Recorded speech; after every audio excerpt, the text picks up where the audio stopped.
The Second of Kings. Chapter 1. After the death of Ahab, Moab revolted against Israel. It was then that Ahaziah fell down through the grating in his roof chamber in Samaria and was injured. So he sent messengers and said to them, "Go, inquire of Baal-zebub, the god of Ekron, to find out whether I will recover from this injury." But the angel of Jehovah said to Elijah the Tishbite, "Rise up, go to meet the messengers of the king of Samaria, and say to them, Is it because there is no God in Israel that you are going to inquire of Baal-zebub, the god of Ekron?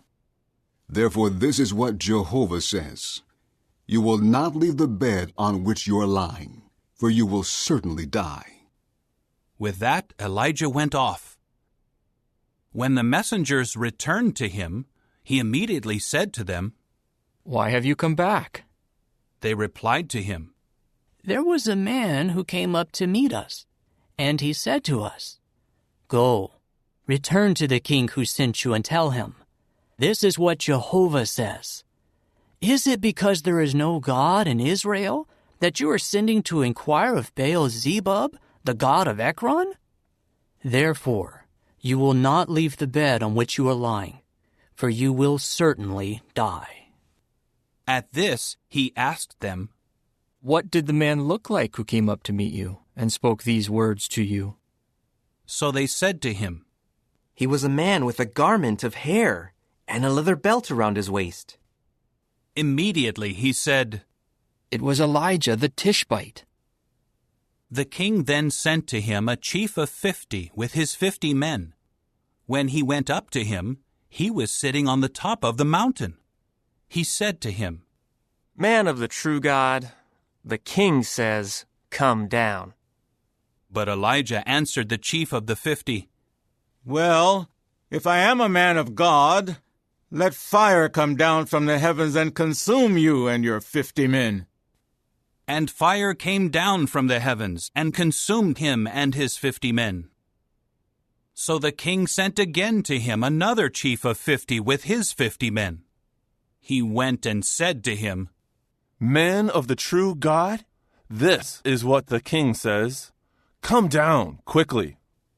But Elijah answered them, If I am a man of the true God, let fire come down from the heavens and consume you and your 50 men. And fire of God came down from the heavens and consumed him and his 50 men. Then the king sent again a third chief of 50 and his 50 men.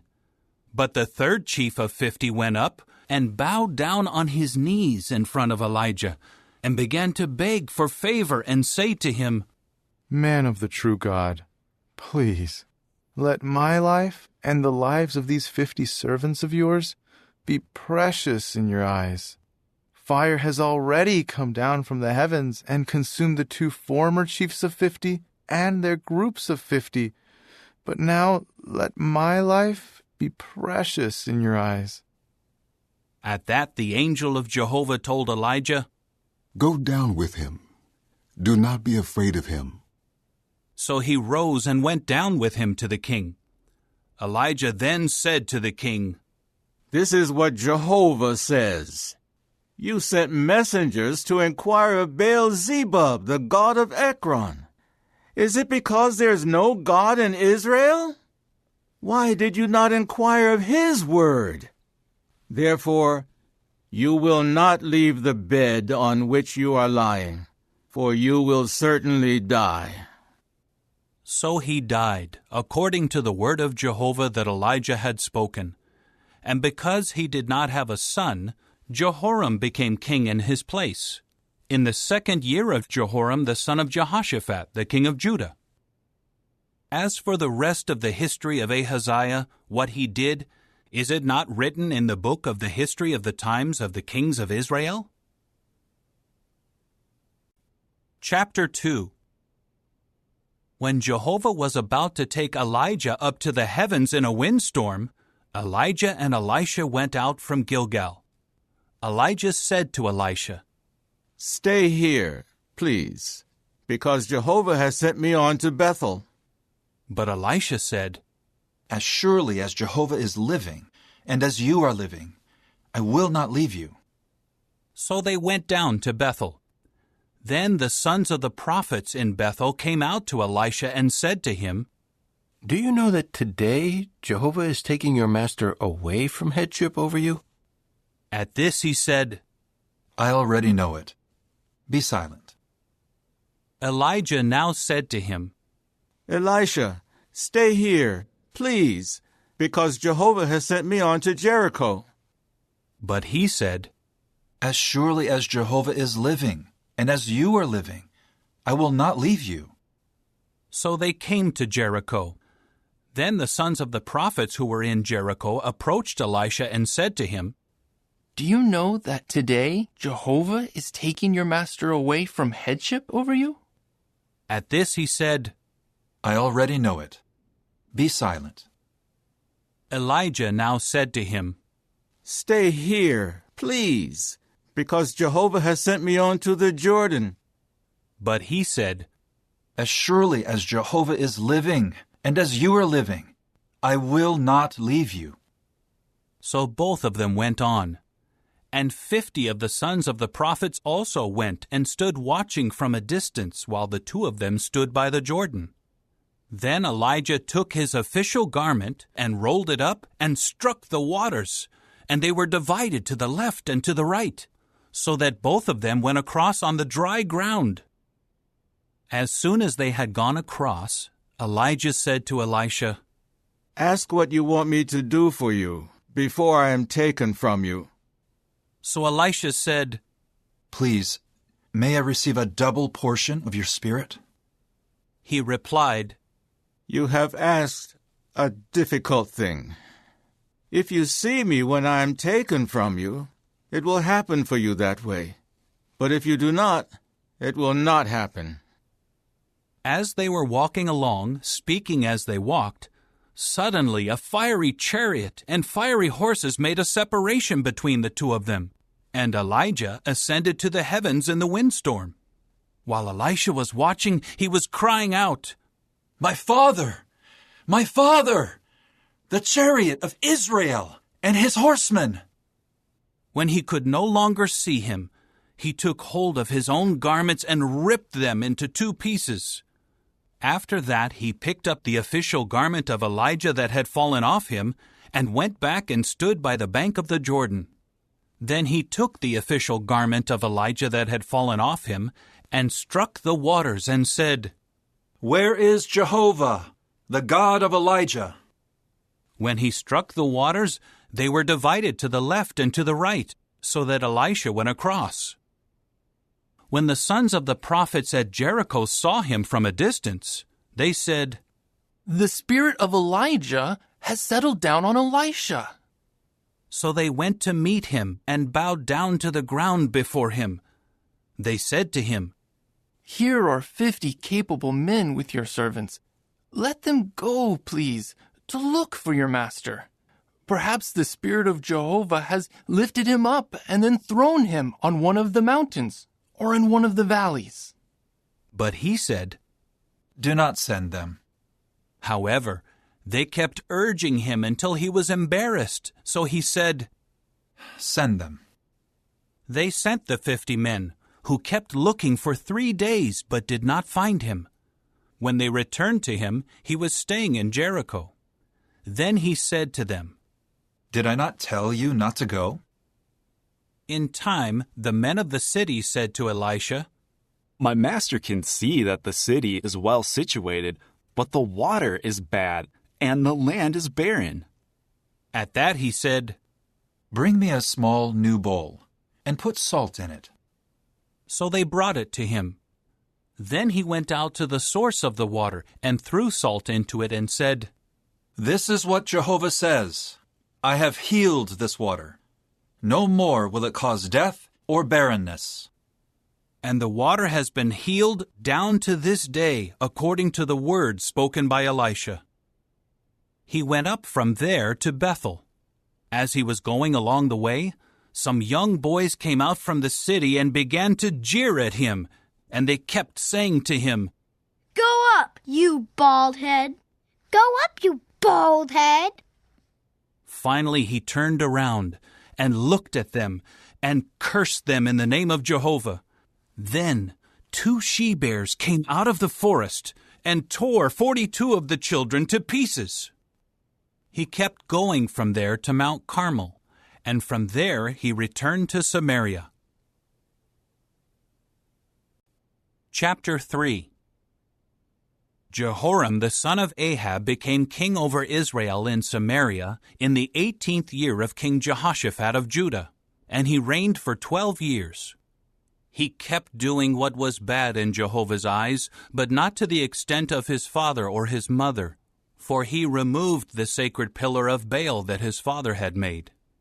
However, he clung to the sins that Jeroboam the son of Nebat had caused Israel to commit. He did not depart from them. Now Mesha, the king of Moab, was a sheep raiser, and he used to pay 100,000 lambs and 100,000 unshorn rams as tribute to the king of Israel. As soon as Ahab died, the king of Moab revolted against the king of Israel. So King Jehoram went out on that day from Samaria and mustered all Israel. He also sent a message to King Jehoshaphat of Judah, saying, "The king of Moab has revolted against me. Will you go with me to war against Moab?" To this he said, "I will go. I am the same as you. My people are the same as your people. My horses are the same as your horses." Then he asked, "By which way should we go up?" He replied, "By the way of the wilderness of Edom." The king of Israel then set out with the king of Judah and the king of Edom. After they journeyed round about for 7 days, there was no water for the camp and for the domestic animals that were following behind them. The king of Israel said, "How terrible! Jehovah has called these 3 kings only to give them into the hand of Moab." At that Jehoshaphat said, "Is there no prophet of Jehovah here, through whom we may inquire of Jehovah?" So one of the servants of the king of Israel answered, "There is Elisha, the son of Shaphat, who used to pour out water on the hands of Elijah." Then Jehoshaphat said, "The word of Jehovah is with him." So the king of Israel and Jehoshaphat and the king of Edom went down to him. Elisha said to the king of Israel, "What do I have to do with you? Go to the prophets of your father and to the prophets of your mother." But the king of Israel said to him, "No, for it is Jehovah who has called these 3 kings to give them into the hand of Moab." To this Elisha said, "As surely as Jehovah of armies, whom I serve, is living, if I did not have regard for King Jehoshaphat of Judah, I would not look at you or take notice of you. Now bring me a harpist." As soon as the harpist started playing, the hand of Jehovah came on him. He said, "This is what Jehovah says. Dig trench after trench in this valley. For this is what Jehovah says. You will not see wind, and you will not see rain. Yet this valley will be filled with water, and you will drink from it, you, your livestock, and your other animals. But this is a trivial thing in the eyes of Jehovah, for he will also give Moab into your hand. You must strike down every fortified city and every choice city.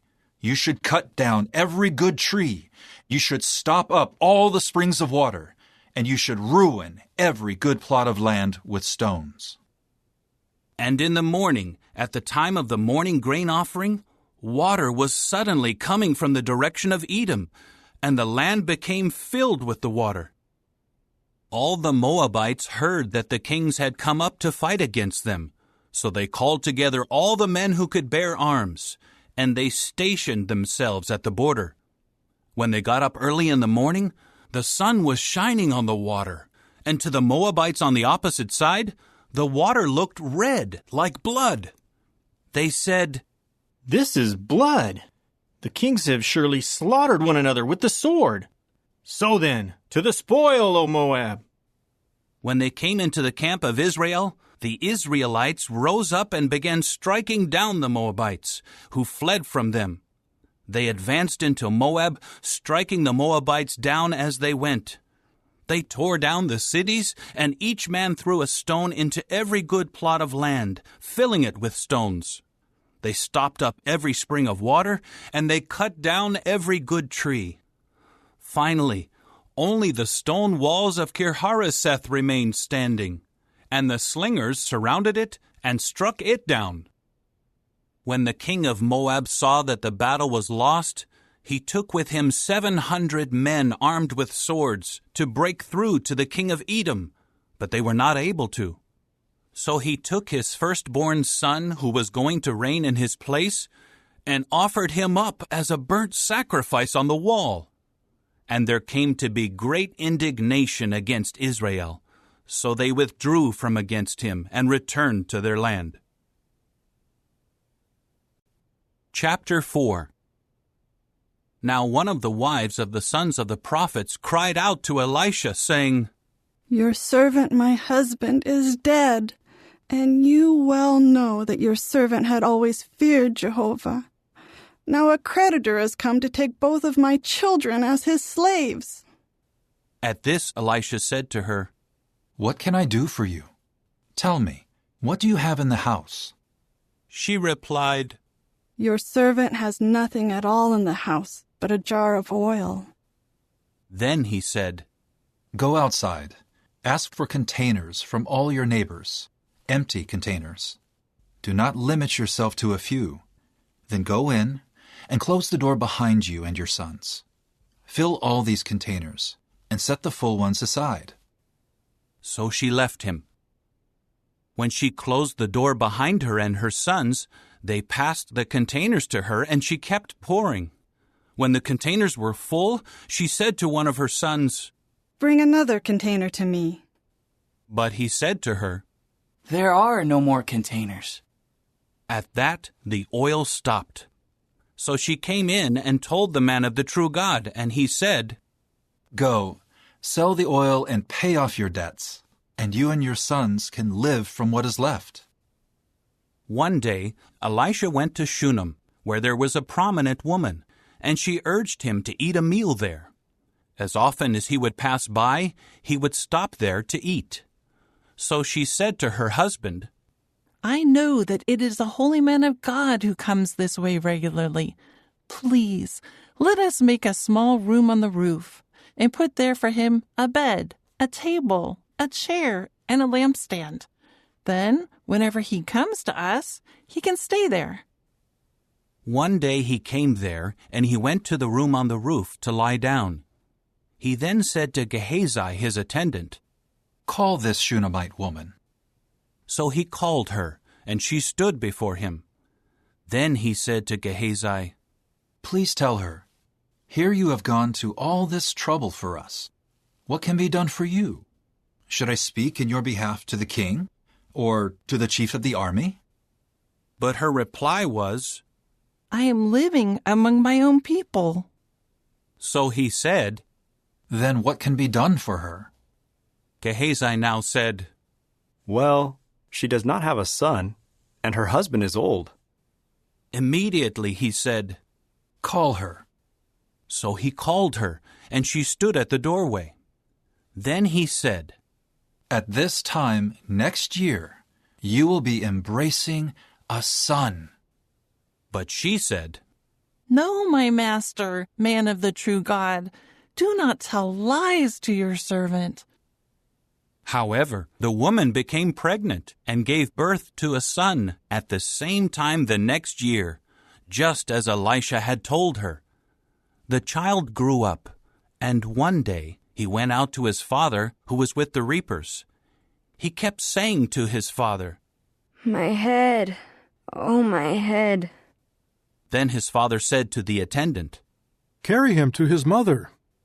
So he carried him back to his mother, and he sat on her lap until noon, and then he died.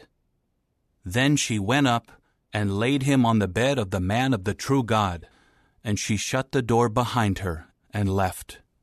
She now called her husband and said, Send me, please, one of the attendants and one of the donkeys, and let me go quickly to the man of the true God and return.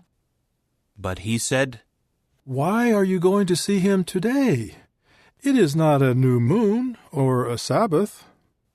However, she said, Everything is all right. So she saddled the donkey and said to her attendant, Go quickly. Do not slow down for me unless I tell you to. So she went to the man of the true God at Mount Carmel. As soon as the man of the true God saw her from afar, he said to Gehazi his attendant, Look, the Shunammite woman is over there. Please run to meet her and ask her, Are you well? Is your husband well? Is your child well? To this she said, All is well. When she came to the man of the true God at the mountain, she at once grabbed hold of his feet. At this Gehazi came near to push her away, but the man of the true God said, Let her alone, for she is in bitter distress, and Jehovah has hidden it from me, and has not told me. She then said, Did I ask my Lord for a son? Did I not say, You must not give me a false hope? He immediately said to Gehazi, Wrap your garments around your waist, and take my staff in your hand, and go. If you encounter anyone, do not greet him, and if anyone should greet you, do not answer him. Go, and place my staff on the boy's face. At this the boy's mother said, As surely as Jehovah is living, and as you yourself are living, I will not leave you. So he got up and went with her. Gehazi went before them and put the staff on the boy's face, but there was no sound or response. He went back to meet Elisha and told him, The boy did not wake up. When Elisha came into the house, the boy was lying dead on his bed. He went in and closed the door behind them both and began to pray to Jehovah. Then he got up on the bed and lay down on the child, and put his own mouth on the boy's mouth, his own eyes on his eyes, and his own palms on his palms, and kept bent over him, and the child's body started to grow warm. He walked back and forth in the house, and he got up on the bed and bent over him again. The boy sneezed 7 times, after which he opened his eyes. Elisha now called Gehazi and said, Call the Shunammite woman. So he called her, and she came in to him. Then he said, Pick up your son. And she came in and fell at his feet, and bowed down to the ground before him, after which she picked up her son and went out. When Elisha returned to Gilgal, there was famine in the land. The sons of the prophets were sitting before him, and he said to his attendant, Put the large pot on, and boil stew for the sons of the prophets. So one of them went out to the field to pick mallows, and he found a wild vine and picked wild gourds from it, filling his garment. He then returned and sliced them into the stew pot, not knowing what they were. They later served it to the men to eat, but as soon as they ate from the stew, they cried out, There is death in the pot, O man of the true God. And they could not eat it. So he said, Bring some flour. After he threw it into the pot, he said, Serve it to the people. And nothing harmful was in the pot. A man came from Baal Shalisha, and he brought the man of the true God 20 loaves of barley bread made from the first ripe fruits, as well as a bag of new grain. Then Elisha said, Give it to the people, so that they may eat. However, his attendant said, How can I set this before 100 men? To this he said, Give it to the people, so that they may eat. For this is what Jehovah says, They will eat and have some left over. At that he put it before them, and they ate, and they had some left over, according to the word of Jehovah. Chapter 5. Now Naaman, the army chief of the king of Syria, was a prominent man, who was held in esteem by his Lord, because through him Jehovah had given victory to Syria. He was a mighty warrior, although he was a leper. On one of their raids, the Syrians had taken captive from the land of Israel a little girl who became a servant to Naaman's wife. She said to her mistress, "If only my lord would visit the prophet in Samaria, then he would cure him of his leprosy." So he went and reported to his lord, telling him what the girl from Israel had said. Then the king of Syria said, "Go now, and I will send a letter to the king of Israel." So he went, taking with him 10 talents of silver, 6,000 pieces of gold, and 10 changes of garments. He brought to the king of Israel the letter, which read, "Along with this letter that has come to you, I send my servant Naaman, so that you may cure him of his leprosy." As soon as the king of Israel read the letter, he ripped his garments apart and said, "Am I God, to put to death and to keep alive? For he is sending this man to me, telling me to cure him of his leprosy. You can see for yourselves that he is seeking a quarrel with me." But when Elisha, the man of the true God, heard that the king of Israel had ripped his garments apart, he at once sent word to the king. "Why did you rip your garments apart? Please let him come to me, so that he may know that there is a prophet in Israel." So Naaman came with his horses and his war chariots, and stood at the entrance of the house of Elisha. However, Elisha sent a messenger to tell him, "Go, wash 7 times in the Jordan, and your flesh will be restored, and you will be clean." At this, Naaman became indignant and started to leave, saying, "Here I said to myself, he will come out to me and stand here and call on the name of Jehovah his God, moving his hand back and forth over the leprosy to cure it. Are not the Abana and the Pharpar, the rivers of Damascus, better than all the waters of Israel? Can I not wash in them and become clean?" With that, he turned and went away in a rage. His servants now approached him and said, "My father, if the prophet had told you to do something extraordinary, would you not do it? How much more then, since he only said to you, 'Wash and be clean'?" At that, he went down and plunged into the Jordan 7 times, according to the word of the man of the true God. Then his flesh was restored, like the flesh of a little boy, and he became clean. After that, he went back to the man of the true God, he and all his entourage, and he stood before him and said, "Now I know that there is no God anywhere in all the earth but in Israel. Now accept, please, a gift from your servant." However, Elisha said, "As surely as Jehovah, whom I serve, is living, I will not accept it." He urged him to accept it, but he kept refusing. Finally, Naaman said, "If not, please, let your servant be given 2 mule loads of soil from this land. For your servant will no longer offer a burnt offering or a sacrifice to any gods other than Jehovah. But may Jehovah forgive your servant for this one thing. When my lord goes into the house of Rimmon to bow down there, he supports himself on my arm, so I have to bow down at the house of Rimmon. When I bow down at the house of Rimmon, may Jehovah please forgive your servant for this." At this he said to him, "Go in peace." After he departed from him and had traveled for some distance, Gehazi, the attendant of Elisha, the man of the true God, said to himself, "Here my master has spared this Syrian Naaman by not accepting from him what he brought. As surely as Jehovah is living, I will run after him and take something from him."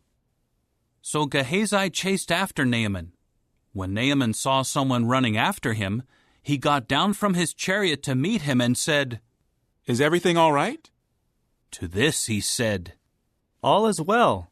My master has sent me, saying, 'Look, just now 2 young men from the mountainous region of Ephraim, from the sons of the prophets, came to me. Give them, please, a talent of silver and 2 changes of garments.'" Naaman said, "Go on, take 2 talents." He kept urging him, and he wrapped up 2 talents of silver in 2 bags, with 2 changes of garments, and gave them to 2 of his attendants, who carried them before him. When he reached Ophel, he took them from their hand and put them in the house, and sent the men away. After they left, he went in and stood by his master. Elisha now said to him, "Where did you come from, Gehazi?" But he said, "Your servant did not go anywhere." Elisha said to him, "Was my heart not there with you when the man got down from his chariot to meet you?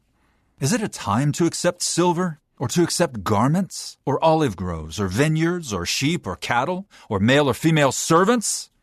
Now Naaman's leprosy will stick to you and your descendants forever." Immediately he went out from before him a leper, white as snow. Chapter 6. The sons of the prophets said to Elisha, "Look, the place where we are staying with you is too cramped for us.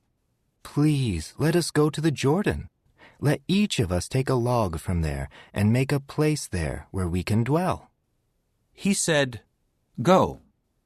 One of them said, "Will you please come along with your servants?" At that he said, "I will come." So he went with them, and they came to the Jordan and began to cut down the trees. As one of them was cutting down a tree, the axe head fell into the water, and he cried out, "Alas, my master, it was borrowed." The man of the true God said, "Where did it fall?" So he showed him the place. He then cut off a piece of wood and threw it there, and made the axe head float. He said, "Lift it out." So he reached out his hand and took it. Now the king of Syria went to war against Israel. He consulted with his servants and said, "I will encamp at such and such a place with you." Then the man of the true God sent word to the king of Israel, saying, "Beware of passing by this place, because that is where the Syrians are coming down." So the king of Israel sent word to the place that the man of the true God had warned him about. He kept warning him, and he stayed away from there on several occasions. This enraged the king of Syria, so he summoned his servants and said to them, "Tell me, who among us is on the side of the king of Israel?" Then one of his servants said, "None of us, my lord the king. It is Elisha, the prophet in Israel, who tells the king of Israel the things that you say in your own bedroom." He said, "Go and find out where he is, so that I may send men to capture him." Later, the report was made to him, "He is in Dothan." He immediately sent horses and war chariots there, as well as a large army. They came by night and surrounded the city.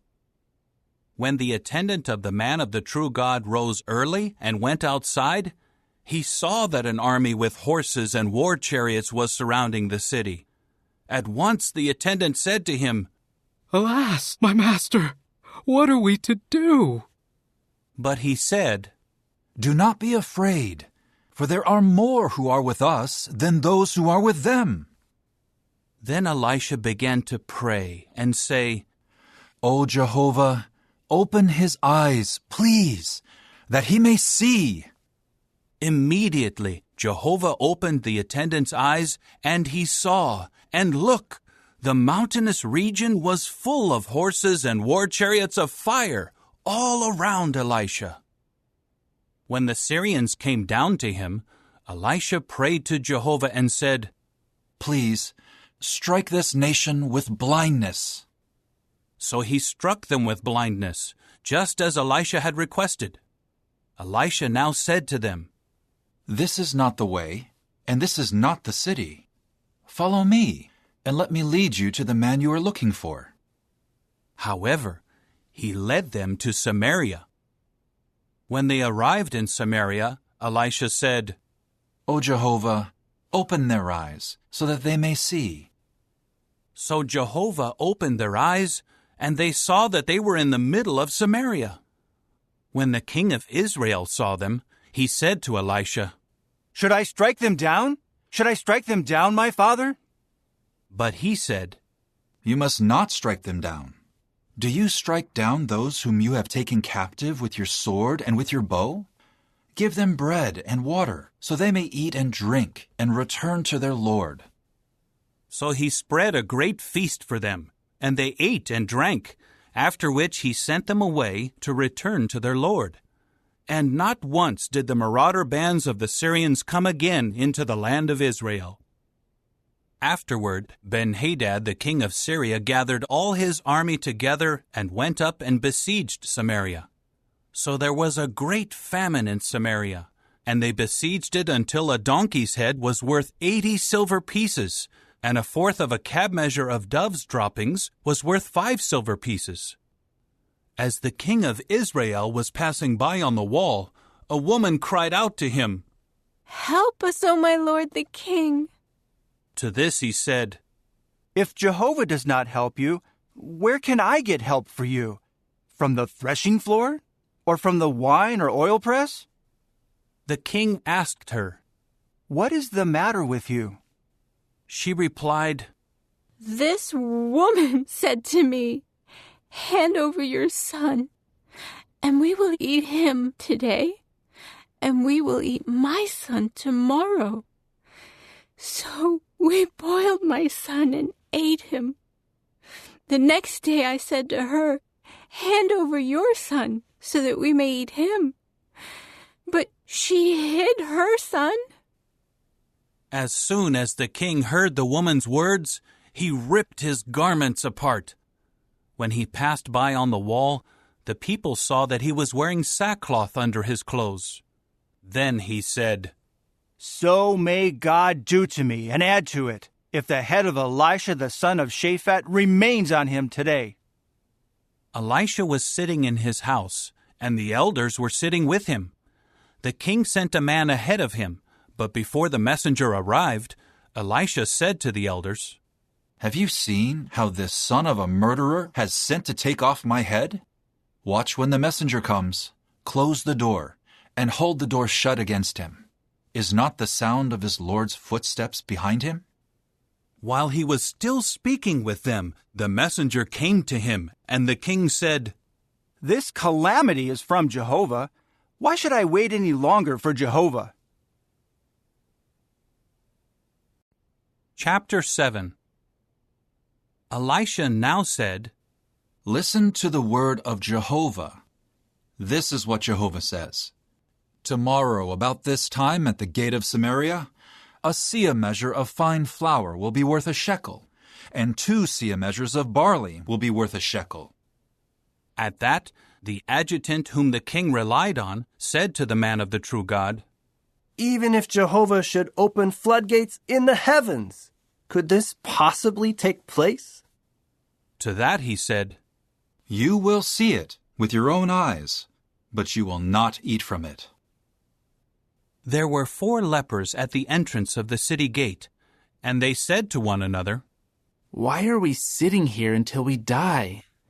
If we say, 'Let us go into the city,' while the famine is in the city, we would die there. And if we sit here, we will die anyway." So now let us go over to the camp of the Syrians. If they spare our lives, we will live. But if they put us to death, then we will die." They then got up in the evening darkness and entered the camp of the Syrians. When they reached the outskirts of the Syrian camp, there was nobody there.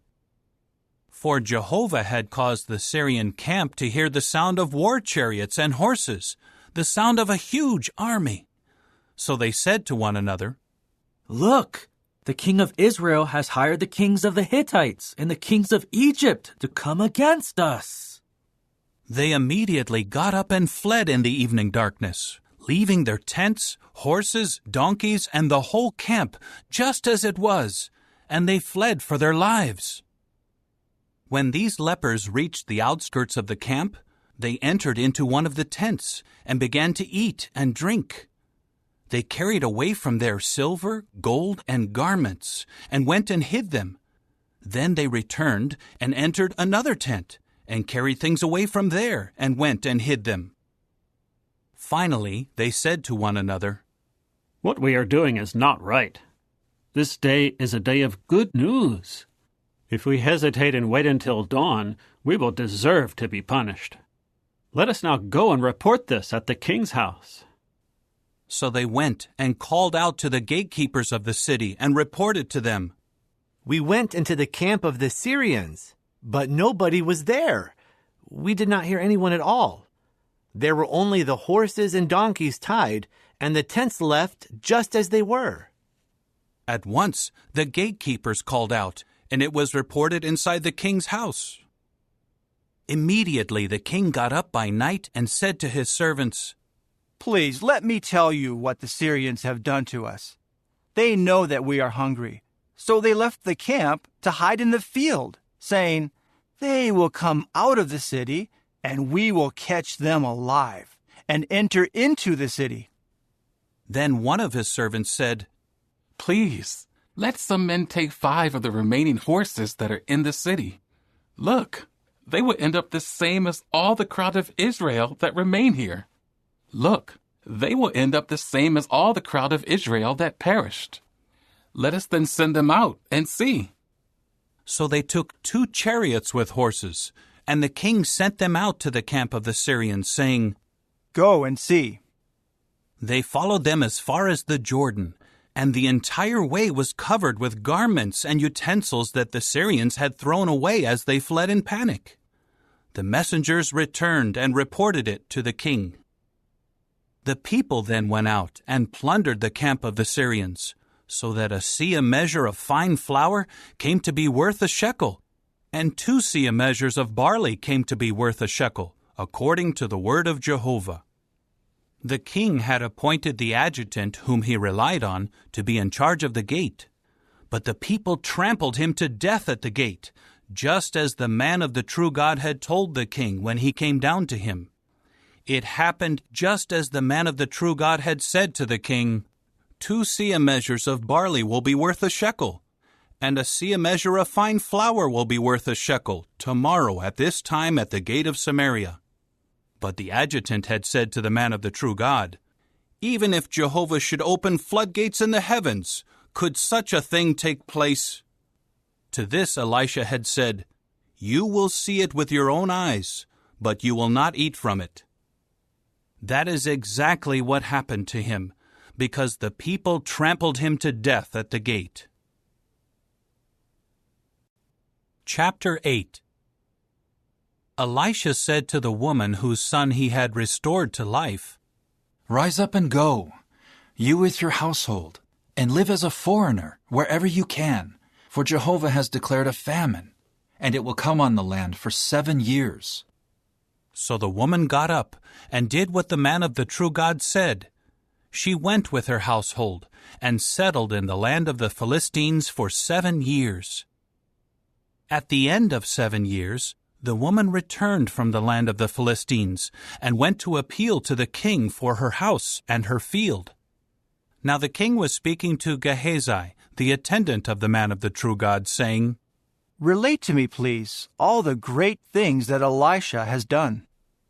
Just as he was relating to the king how he had restored the dead one to life, the woman whose son he had restored to life came to the king, appealing for her house and her field. At once Gehazi said, "My lord the king, this is the woman, and this is her son whom Elisha restored to life." At that the king asked the woman, and she related the story to him. Then the king assigned her a court official, telling him, "Return all that belongs to her, and all the products of the field, from the day she left the land until now." Elisha came to Damascus when Ben-Hadad the king of Syria was sick. So the report was made to him, "The man of the true God has come here." At that the king said to Hazael, "Take a gift with you, and go and meet the man of the true God. Inquire of Jehovah through him, asking, 'Will I recover from this sickness?'" Hazael went to meet him and took a gift with him, every sort of good thing of Damascus, the load of 40 camels. He came and stood before him and said, Your son, Ben-Hadad, the king of Syria, has sent me to you, asking, Will I recover from this sickness? Elisha replied to him, Go and tell him, You will certainly recover, but Jehovah has shown me that he will certainly die. And he kept staring at him to the point of embarrassment. Then the man of the true God gave way to weeping. Hazael asked, Why is my lord weeping? He replied, Because I know what harm you will do to the people of Israel. Their fortified places you will set on fire. Their choice men you will kill with the sword. Their children you will dash to pieces, and their pregnant women you will rip open. Hazael said, How could your servant, who is a mere dog, do such a deed?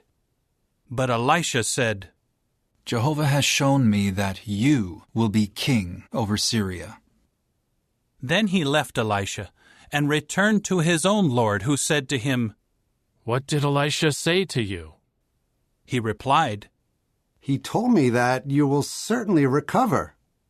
But the next day Hazael took a coverlet, dipped it in water, and held it over his face until he died. And Hazael became king in his place. In the 5th year of Jehoram the son of Ahab, the king of Israel, while Jehoshaphat was king of Judah, Jehoram the son of King Jehoshaphat of Judah became king. He was 32 years old when he became king, and he reigned for 8 years in Jerusalem. He walked in the way of the kings of Israel, just as those of the house of Ahab had done, for Ahab's daughter had become his wife, and he kept doing what was bad in Jehovah's eyes. But Jehovah did not want to bring Judah to ruin for the sake of David his servant, since he had promised him to give a lamp to him and to his sons always. In his days, Edom revolted against Judah, and then set up its own king. So Jehoram crossed over to Zair with all his chariots, and he rose up by night and defeated the Edomites who were surrounding him and the chariot commanders, and the troops fled to their tents. But Edom has kept up its revolt against Judah to this day. Libnah also revolted at that time. And the rest of the history of Jehoram, all that he did, is it not written in the book of the history of the times of the kings of Judah? Then Jehoram was laid to rest with his forefathers, and was buried with his forefathers in the city of David. And his son Ahaziah became king in his place. In the 12th year of Jehoram the son of Ahab the king of Israel, Ahaziah the son of King Jehoram of Judah became king. Ahaziah was 22 years old when he became king, and he reigned for 1 year in Jerusalem. His mother's name was Athaliah, the granddaughter of King Omri of Israel.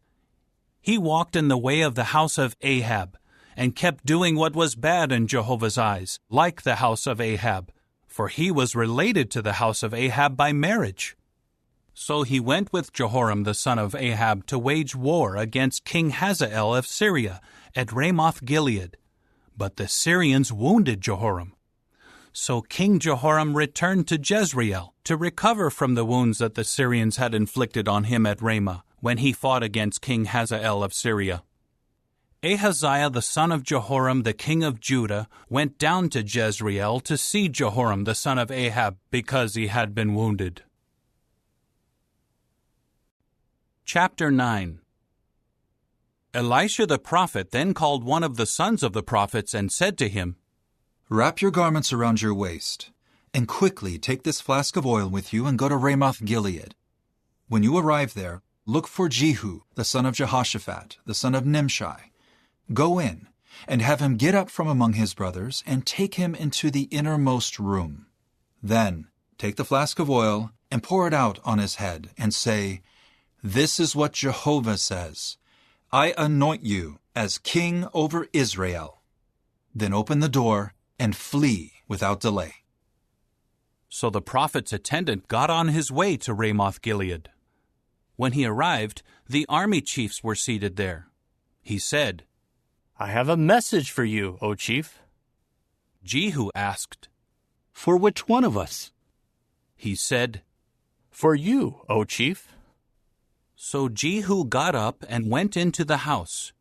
The attendant poured the oil out on his head and said to him, This is what Jehovah, the God of Israel, says. I anoint you as king over Jehovah's people, over Israel. You must strike down the house of Ahab your lord, and I will avenge the blood of my servants the prophets, and of all the servants of Jehovah who died at the hands of Jezebel. And the whole house of Ahab will perish, and I will annihilate from Ahab every male, including the helpless and weak in Israel. And I will make the house of Ahab like the house of Jeroboam, the son of Nebat, and like the house of Baasha, the son of Ahijah. As for Jezebel, the dogs will eat her up in the plot of land at Jezreel, and no one will bury her. With that he opened the door and fled. When Jehu went back to the servants of his lord, they asked him, Is everything all right? Why did this crazy man come to you?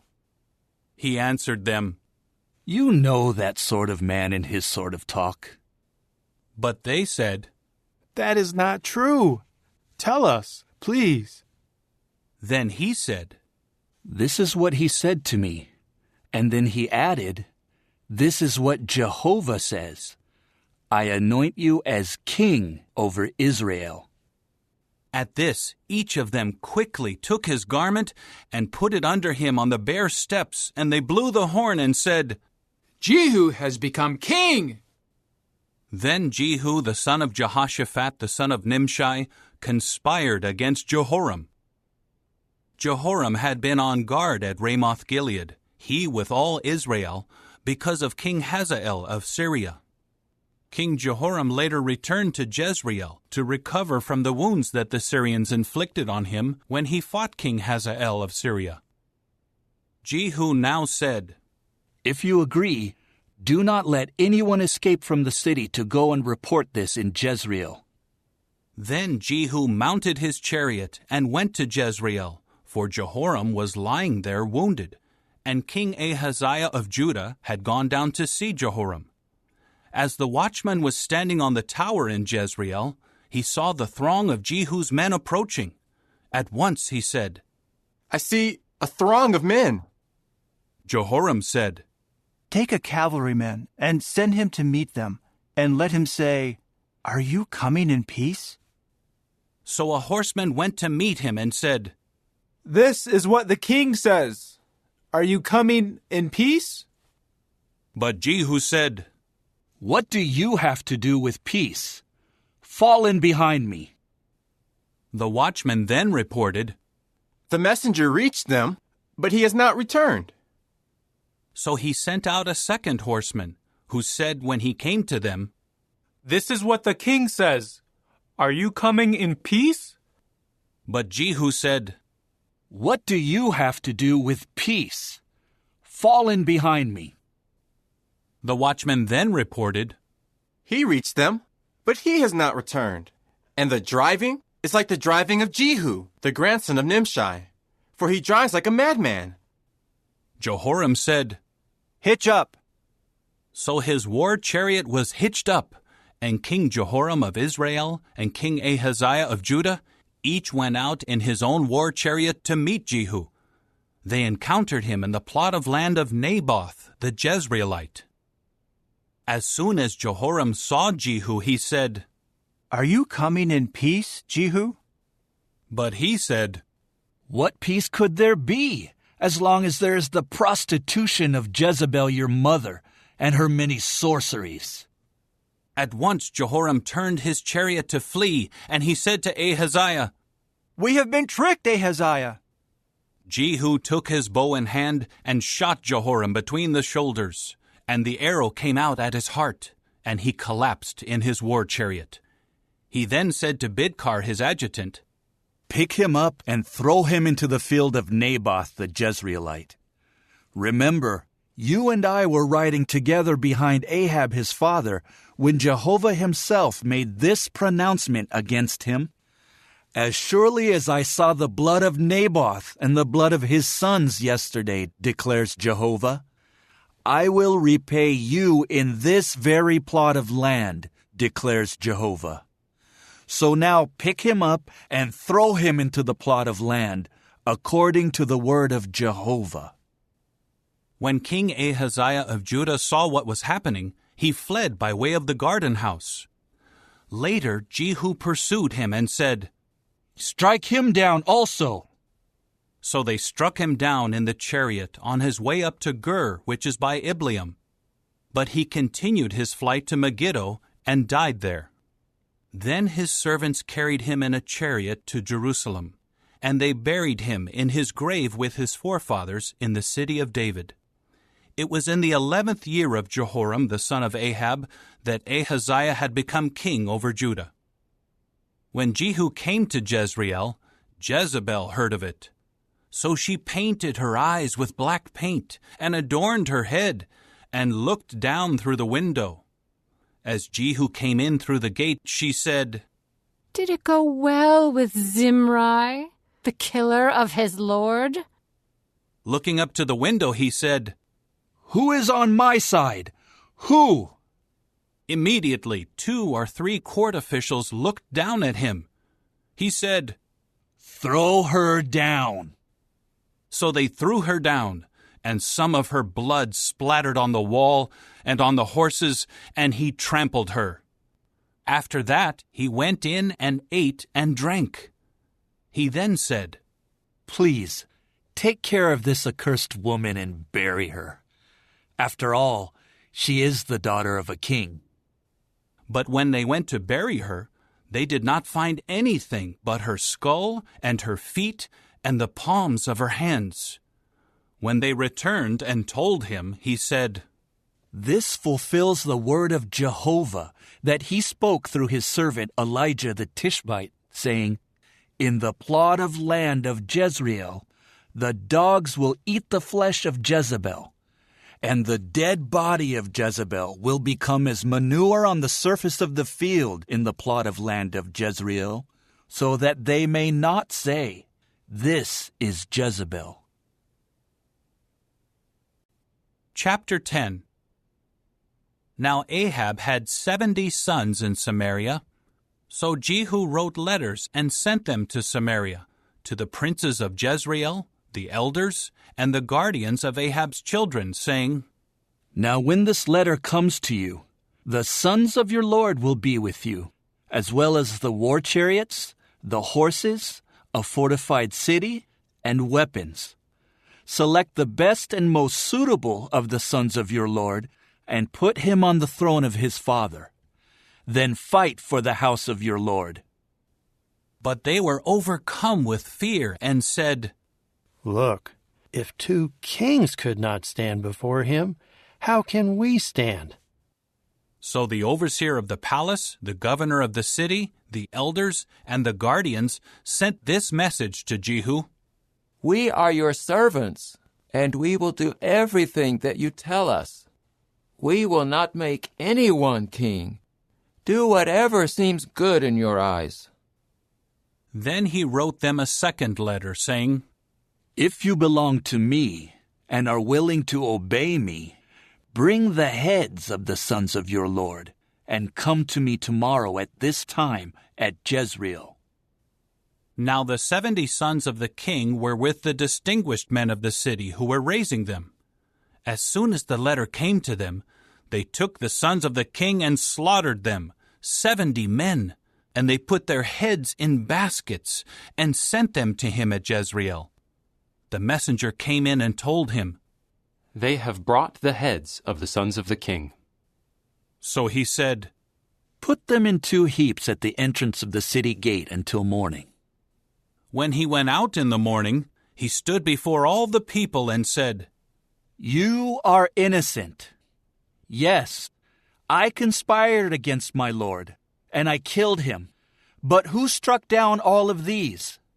Know then that not a single word of Jehovah's that Jehovah has spoken against the house of Ahab will go unfulfilled, and Jehovah has done what he spoke through his servant Elijah. Moreover, Jehu struck down all who were left of the house of Ahab in Jezreel, as well as all his distinguished men, his acquaintances, and his priests, until he had left him no survivor.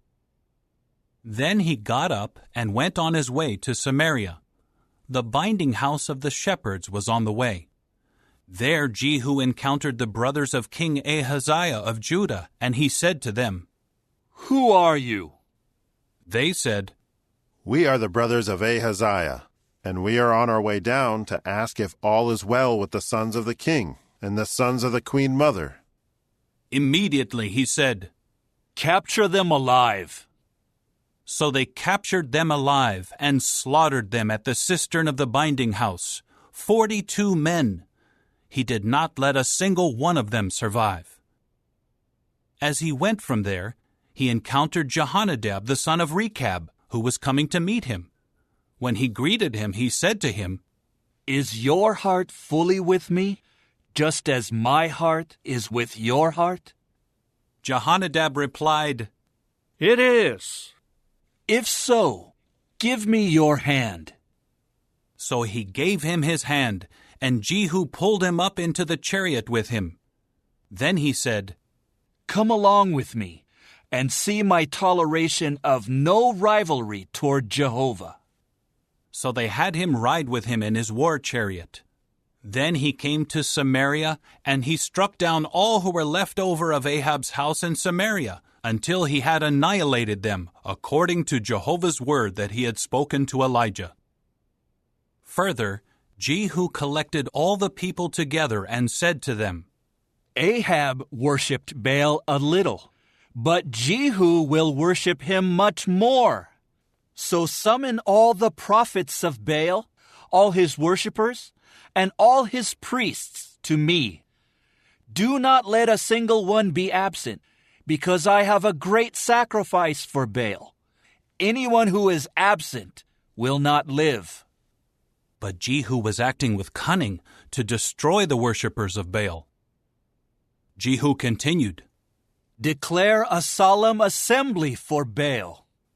So they proclaimed it. After that, Jehu sent word throughout Israel, and all the worshippers of Baal came. Not a single one was left out who did not come. They entered the house of Baal, and the house of Baal was filled from end to end. He said to the one who was in charge of the wardrobe, "Bring out garments for all the worshippers of Baal." So he brought out the clothing for them. Then Jehu and Jehonadab the son of Rechab went into the house of Baal. He now said to the worshippers of Baal, "Search carefully and see that there are no worshippers of Jehovah here, only worshippers of Baal." Finally, they came in to offer up sacrifices and burnt offerings. Jehu had stationed 80 of his men outside and said, "If any one of the men I am putting into your hands escapes, it will be your life for his." As soon as he finished offering up the burnt offering, Jehu said to the guards and the adjutants, "Come in and strike them down. Do not let a single one escape." So the guards and the adjutants struck them down with the sword and threw them out, and they kept going as far as the inner sanctuary of the house of Baal. Then they brought out the sacred pillars of the house of Baal and burned each one. They tore down the sacred pillar of Baal, and they tore down the house of Baal, and turned it into latrines, as it remains to this day. Thus Jehu annihilated Baal out of Israel. However, Jehu did not turn away from the sins that Jeroboam the son of Nebat had caused Israel to commit, as regards the golden calves that were in Bethel and in Dan. So Jehovah said to Jehu, "Because you have acted well, and have done what is right in my eyes, by carrying out all that was in my heart to do to the house of Ahab, 4 generations of your sons will sit on the throne of Israel. But Jehu did not take care to walk in the law of Jehovah the God of Israel with all his heart. He did not turn away from the sins that Jeroboam had caused Israel to commit.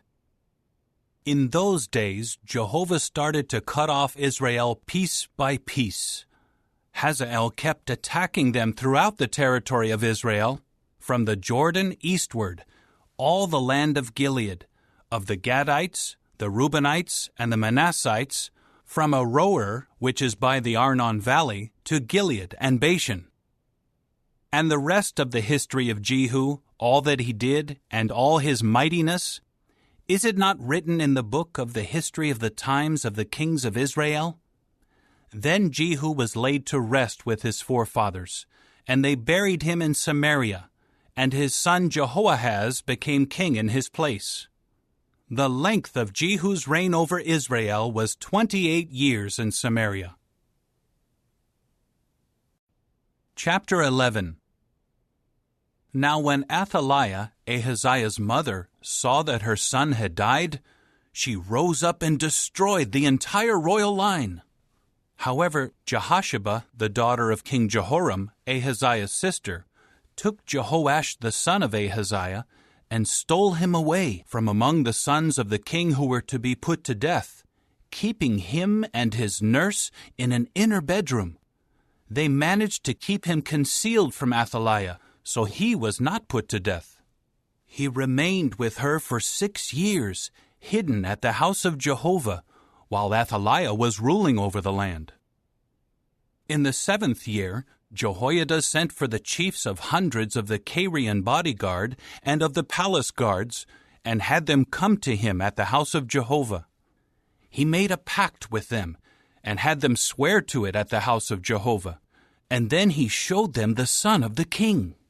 He ordered them, "This is what you are to do.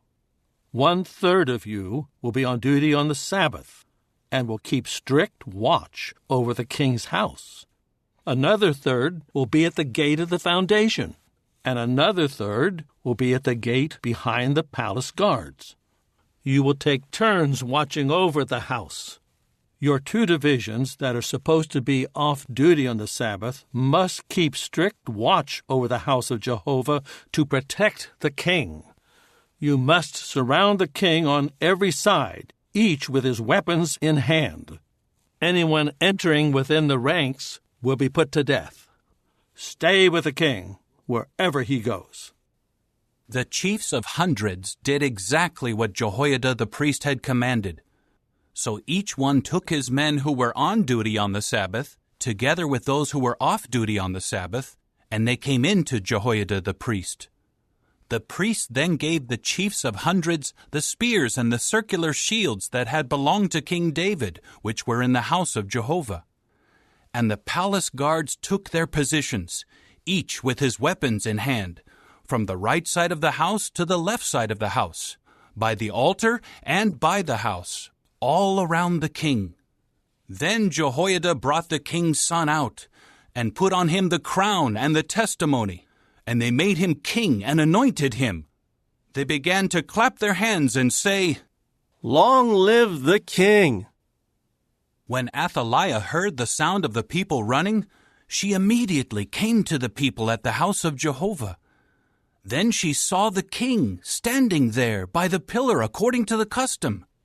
The chiefs and the trumpeters were with the king, and all the people of the land were rejoicing and blowing the trumpets.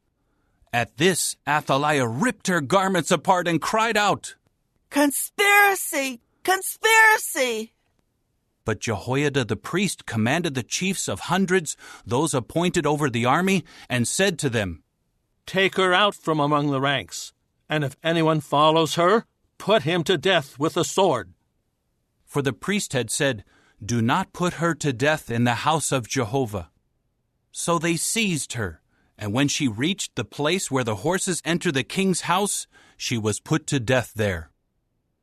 Then Jehoiada made a covenant between Jehovah and the king and the people, that they would continue as the people of Jehovah, and he also made a covenant between the king and the people. After that, all the people of the land came to the house of Baal and tore down his altars, completely smashed his images, and killed Mattan, the priest of Baal, in front of the altars.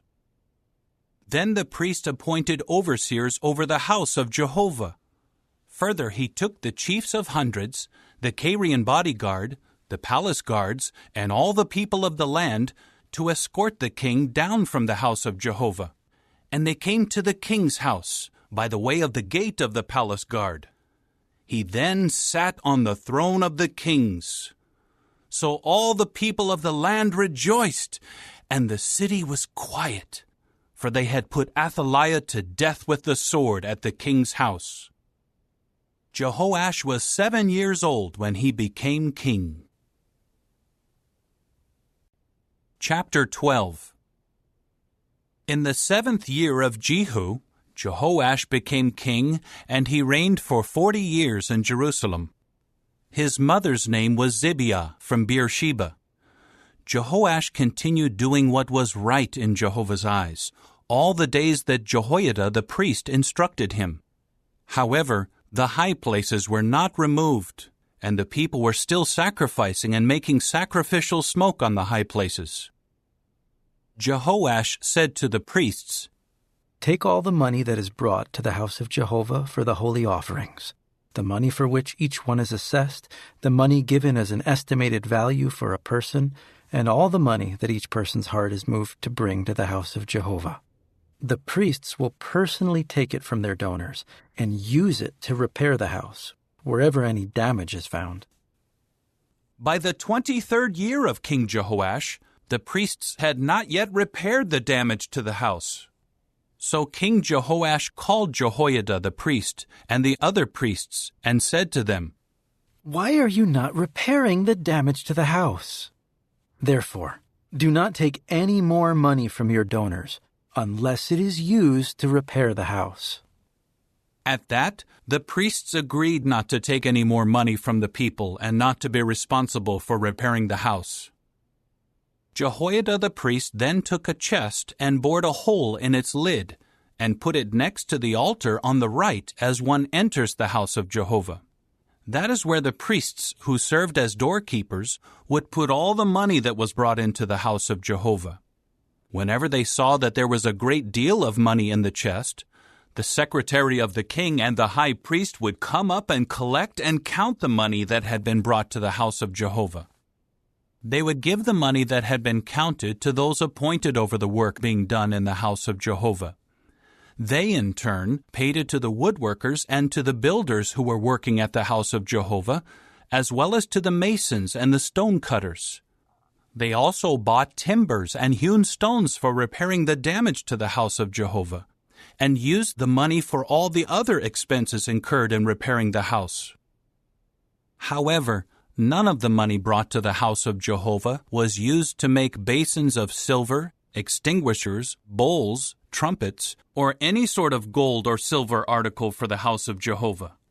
They would give it only to those who did the work, and with it they repaired the house of Jehovah. They would not call for an accounting from the men to whom they gave the money to give to the workers, for they were trustworthy.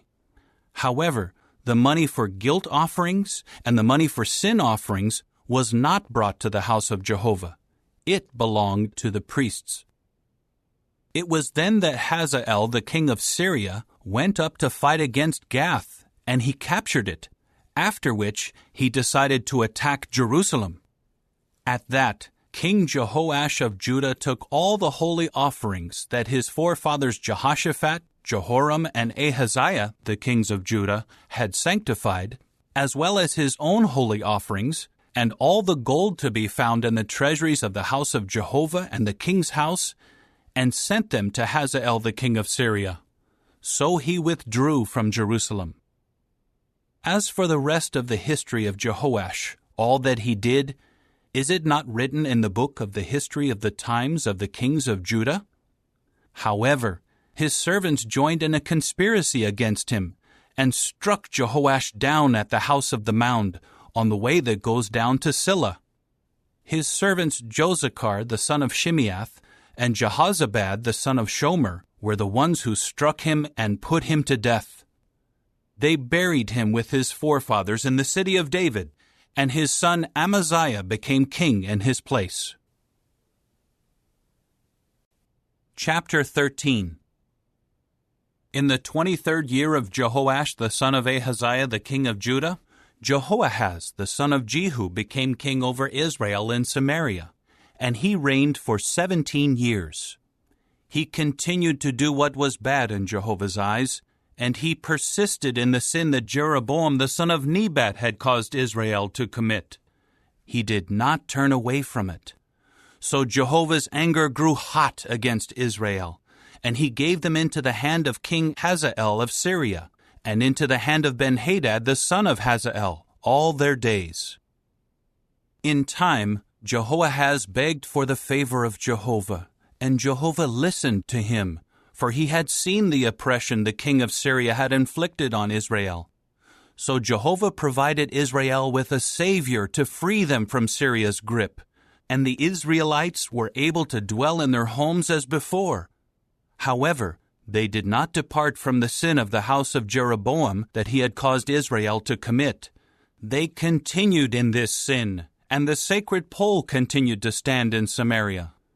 Jehoahaz was left with an army of only 50 horsemen, 10 chariots, and 10,000 foot soldiers, because the king of Syria had destroyed them, trampling them like the dust at threshing time. As for the rest of the history of Jehoahaz, all that he did and his mightiness, is it not written in the book of the history of the times of the kings of Israel? Then Jehoahaz was laid to rest with his forefathers, and they buried him in Samaria, and his son Jehoash became king in his place. In the 37th year of King Jehoash of Judah, Jehoash the son of Jehoahaz became king over Israel in Samaria, and he reigned for 16 years. He continued to do what was bad in Jehovah's eyes, not departing from all the sins that Jeroboam the son of Nebat had made Israel commit. He continued in these sins.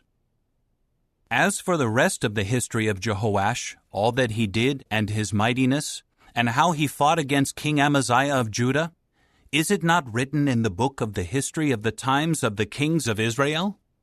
Then Jehoash was laid to rest with his forefathers, and Jeroboam sat on his throne. And Jehoash was buried in Samaria with the kings of Israel. Now when Elisha became ill with the sickness from which he eventually died, Jehoash the king of Israel came down to him and wept over him, saying, my father, the chariot of Israel and his horsemen. Elisha then said to him, take a bow and arrows. So he took a bow and arrows. Then he said to the king of Israel, put your hand to the bow. So he put his hand to it, after which Elisha laid his hands on the king's hands. Then he said, open the window toward the east. So he opened it. Elisha said, shoot. So he shot. He now said, Jehovah's arrow of victory, the arrow of victory over Syria. You will strike down Syria at Aphek until you finish it off. He continued, take the arrows. And he took them. Then he said to the king of Israel, strike the ground. So he struck the ground 3 times and stopped. At that the man of the true God grew indignant at him and said, you should have struck the ground 5 or 6 times. Then you would have struck down Syria until you finished it off. But now you will strike down Syria only 3 times. After that, Elisha died and was buried. There were Moabite marauder bands that would come into the land at the beginning of the year. As some men were burying a man, they saw the marauder band, so they quickly threw the man into Elisha's burial place and ran off. When the man touched the bones of Elisha, he came to life and stood on his feet. Now King Hazael of Syria oppressed Israel all the days of Jehoahaz. However, Jehovah extended favor and mercy to them and showed his concern for them, for the sake of his covenant with Abraham, Isaac, and Jacob. He did not want to bring them to ruin, and he has not cast them away from his presence to this day. When King Hazael of Syria died, his son Ben-Hadad became king in his place. Jehoash, the son of Jehoahaz, then took back from Ben-Hadad, the son of Hazael, the cities that he had taken in war from Jehoahaz his father. 3 times Jehoash struck him down, and he recovered the cities of Israel. Chapter 14. In the 2nd year of Jehoash, the son of Jehoahaz, the king of Israel, Amaziah, the son of King Jehoash of Judah, became king. He was 25 years old when he became king, and he reigned for 29 years in Jerusalem. His mother's name was Jehoaddan of Jerusalem. He continued to do what was right in Jehovah's eyes, but not like David his forefather. He did everything as Jehoash his father had done. However, the high places were not removed, and the people were still sacrificing and making sacrificial smoke on the high places. As soon as he had the kingdom firmly in his control, he struck down his servants who had struck down his father the king. But he did not put the sons of the murderers to death in harmony with Jehovah's commandment written in the book of Moses' law. Fathers should not be put to death for their sons, and sons should not be put to death for their fathers, but each one should be put to death for his own sin. He struck down the Edomites in the Valley of Salt, 10,000 men, and captured Selah in the war, and its name became Joktheel to this day. Then Amaziah sent messengers to Jehoash, son of Jehoahaz, son of Jehu, the king of Israel, saying, "Come, let us confront each other in battle." King Jehoash of Israel sent this message to King Amaziah of Judah. The thorny weed in Lebanon sent a message to the cedar in Lebanon. Give your daughter to my son as a wife. However, a wild beast of Lebanon passed by and trampled down the thorny weed. True, you have struck down Edom, so your heart has become arrogant. Enjoy your glory, but stay in your own house. Why should you provoke disaster and fall, bringing Judah down with you? But Amaziah did not listen. So King Jehoash of Israel went up, and he and King Amaziah of Judah confronted each other in battle at Bethshemesh, which belongs to Judah. Judah was defeated by Israel, so each one fled to his home. King Jehoash of Israel captured King Amaziah of Judah, son of Jehoash, son of Ahaziah, at Bethshemesh. Then they came to Jerusalem, and he made a breach in the wall of Jerusalem, from the gate of Ephraim to the corner gate, 400 cubits. He took all the gold and the silver, and all the articles that were found in the house of Jehovah, and in the treasuries of the house of the king, as well as hostages. Then he returned to Samaria.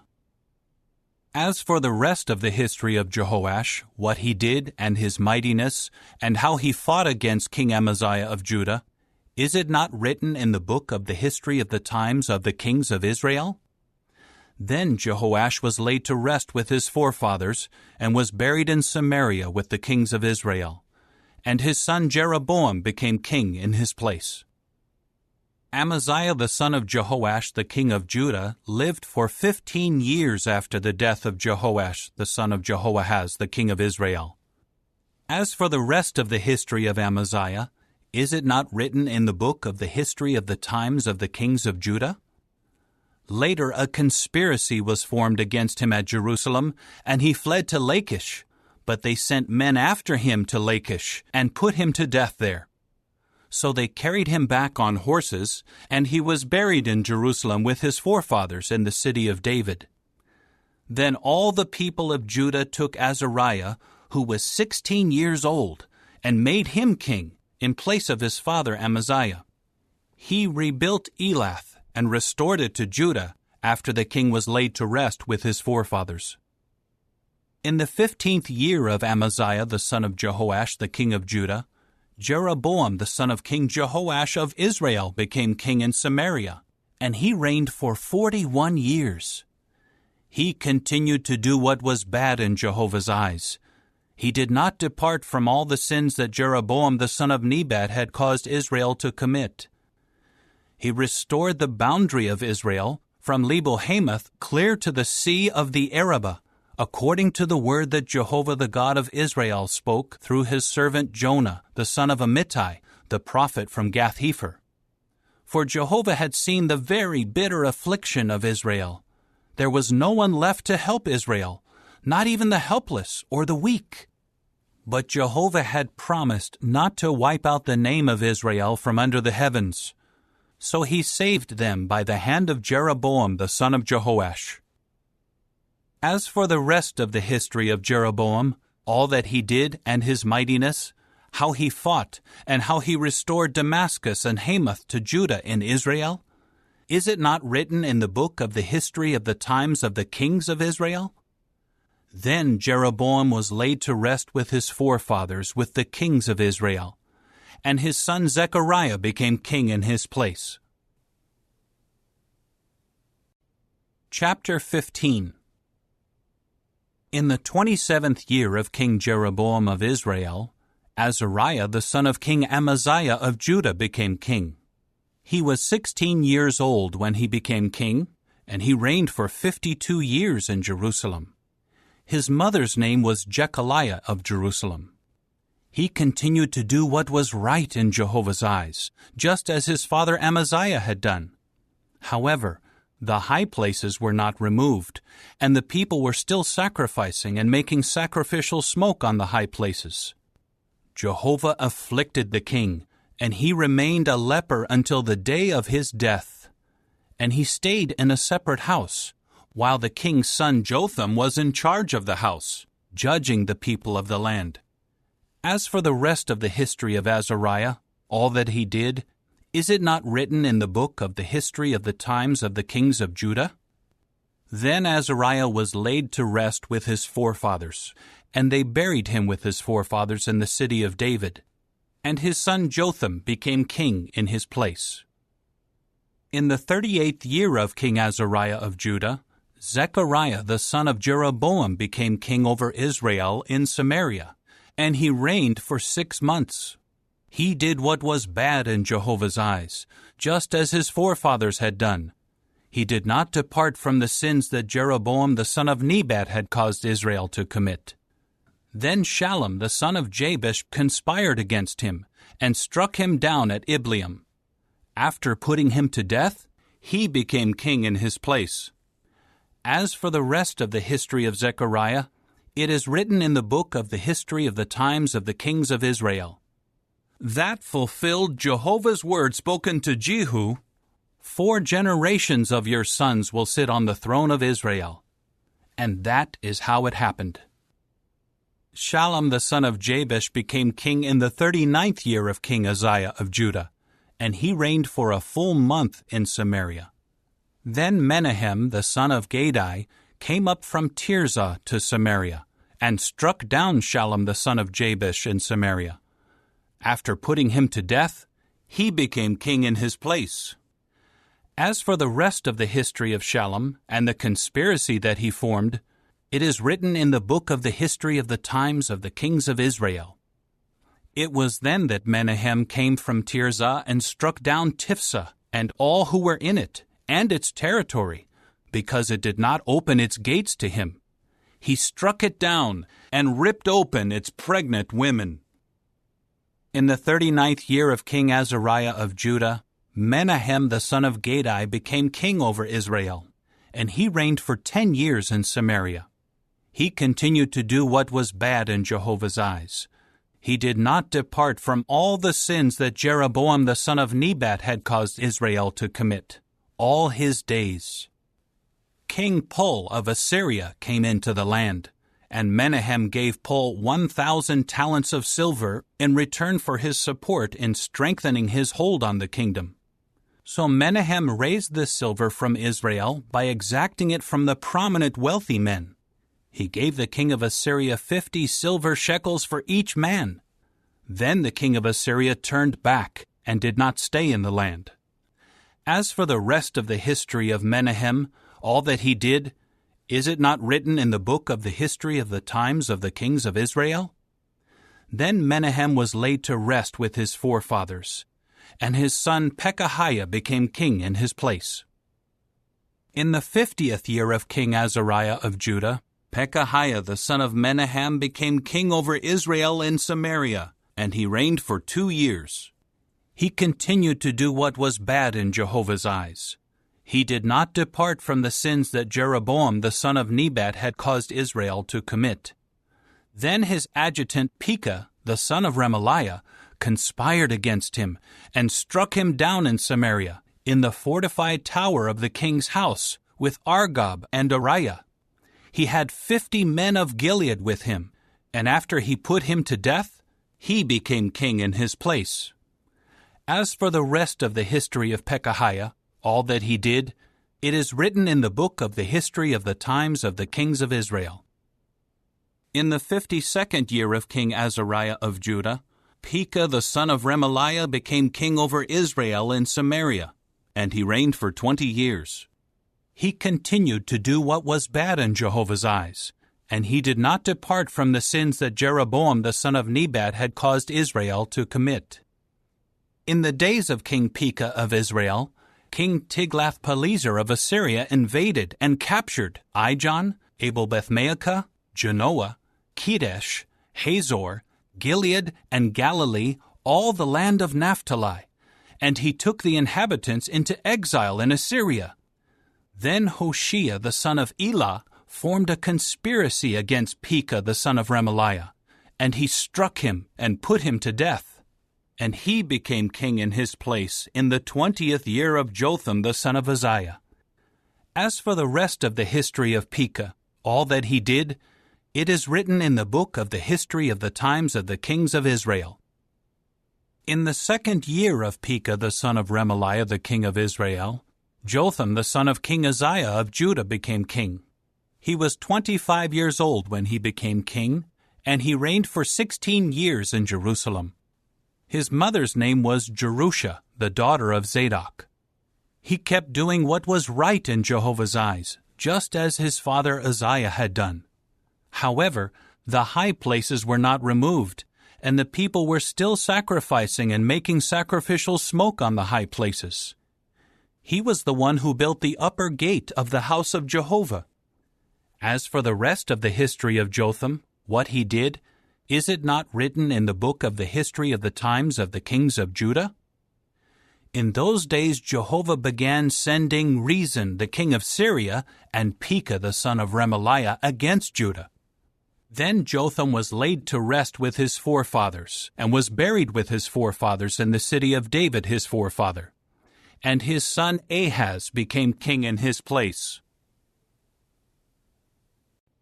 Chapter 16.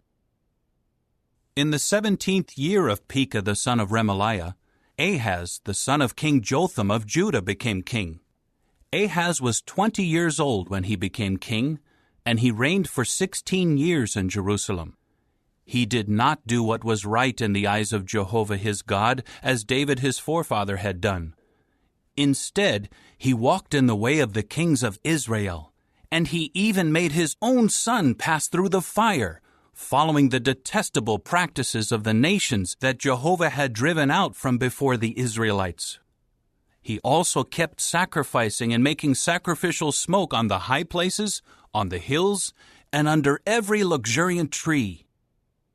It was then that King Rezin of Syria and Pekah, son of Remaliah the king of Israel, came up to wage war against Jerusalem. They laid siege against Ahaz, but were not able to capture the city. At that time, King Rezin of Syria restored Elath to Edom, after which he drove the Jews out of Elath. And the Edomites entered Elath, and they have occupied it down to this day. So Ahaz sent messengers to King Tiglath-Pileser of Assyria, saying, I am your servant and your son. Come up and save me from the hand of the king of Syria and the hand of the king of Israel, who are attacking me. Ahaz then took the silver and the gold that was to be found at the house of Jehovah and in the treasuries of the king's house, and sent the king of Assyria a bribe.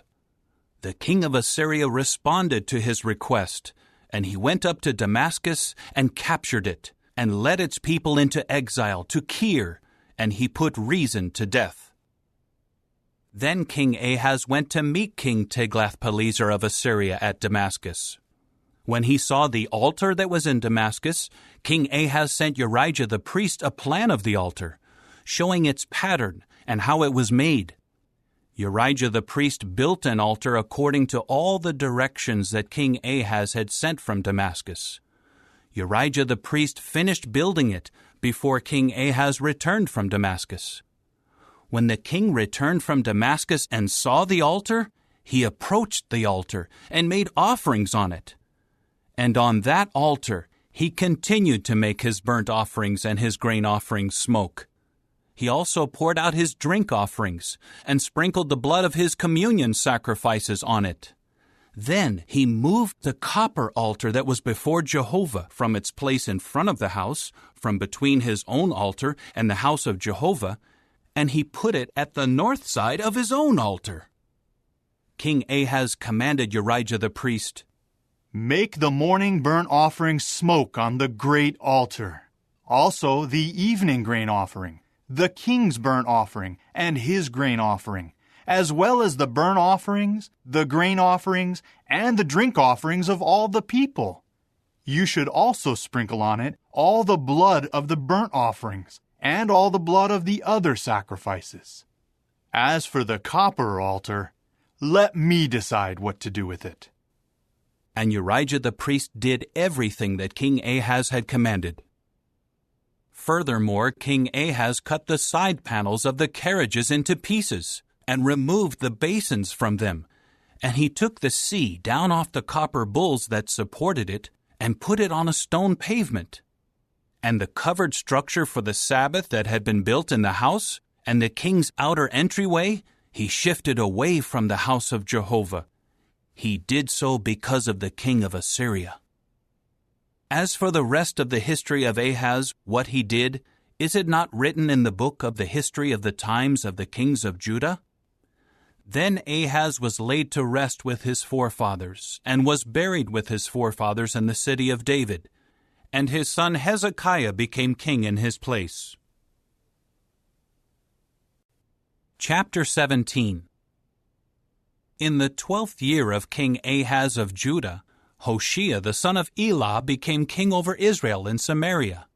He ruled for 9 years.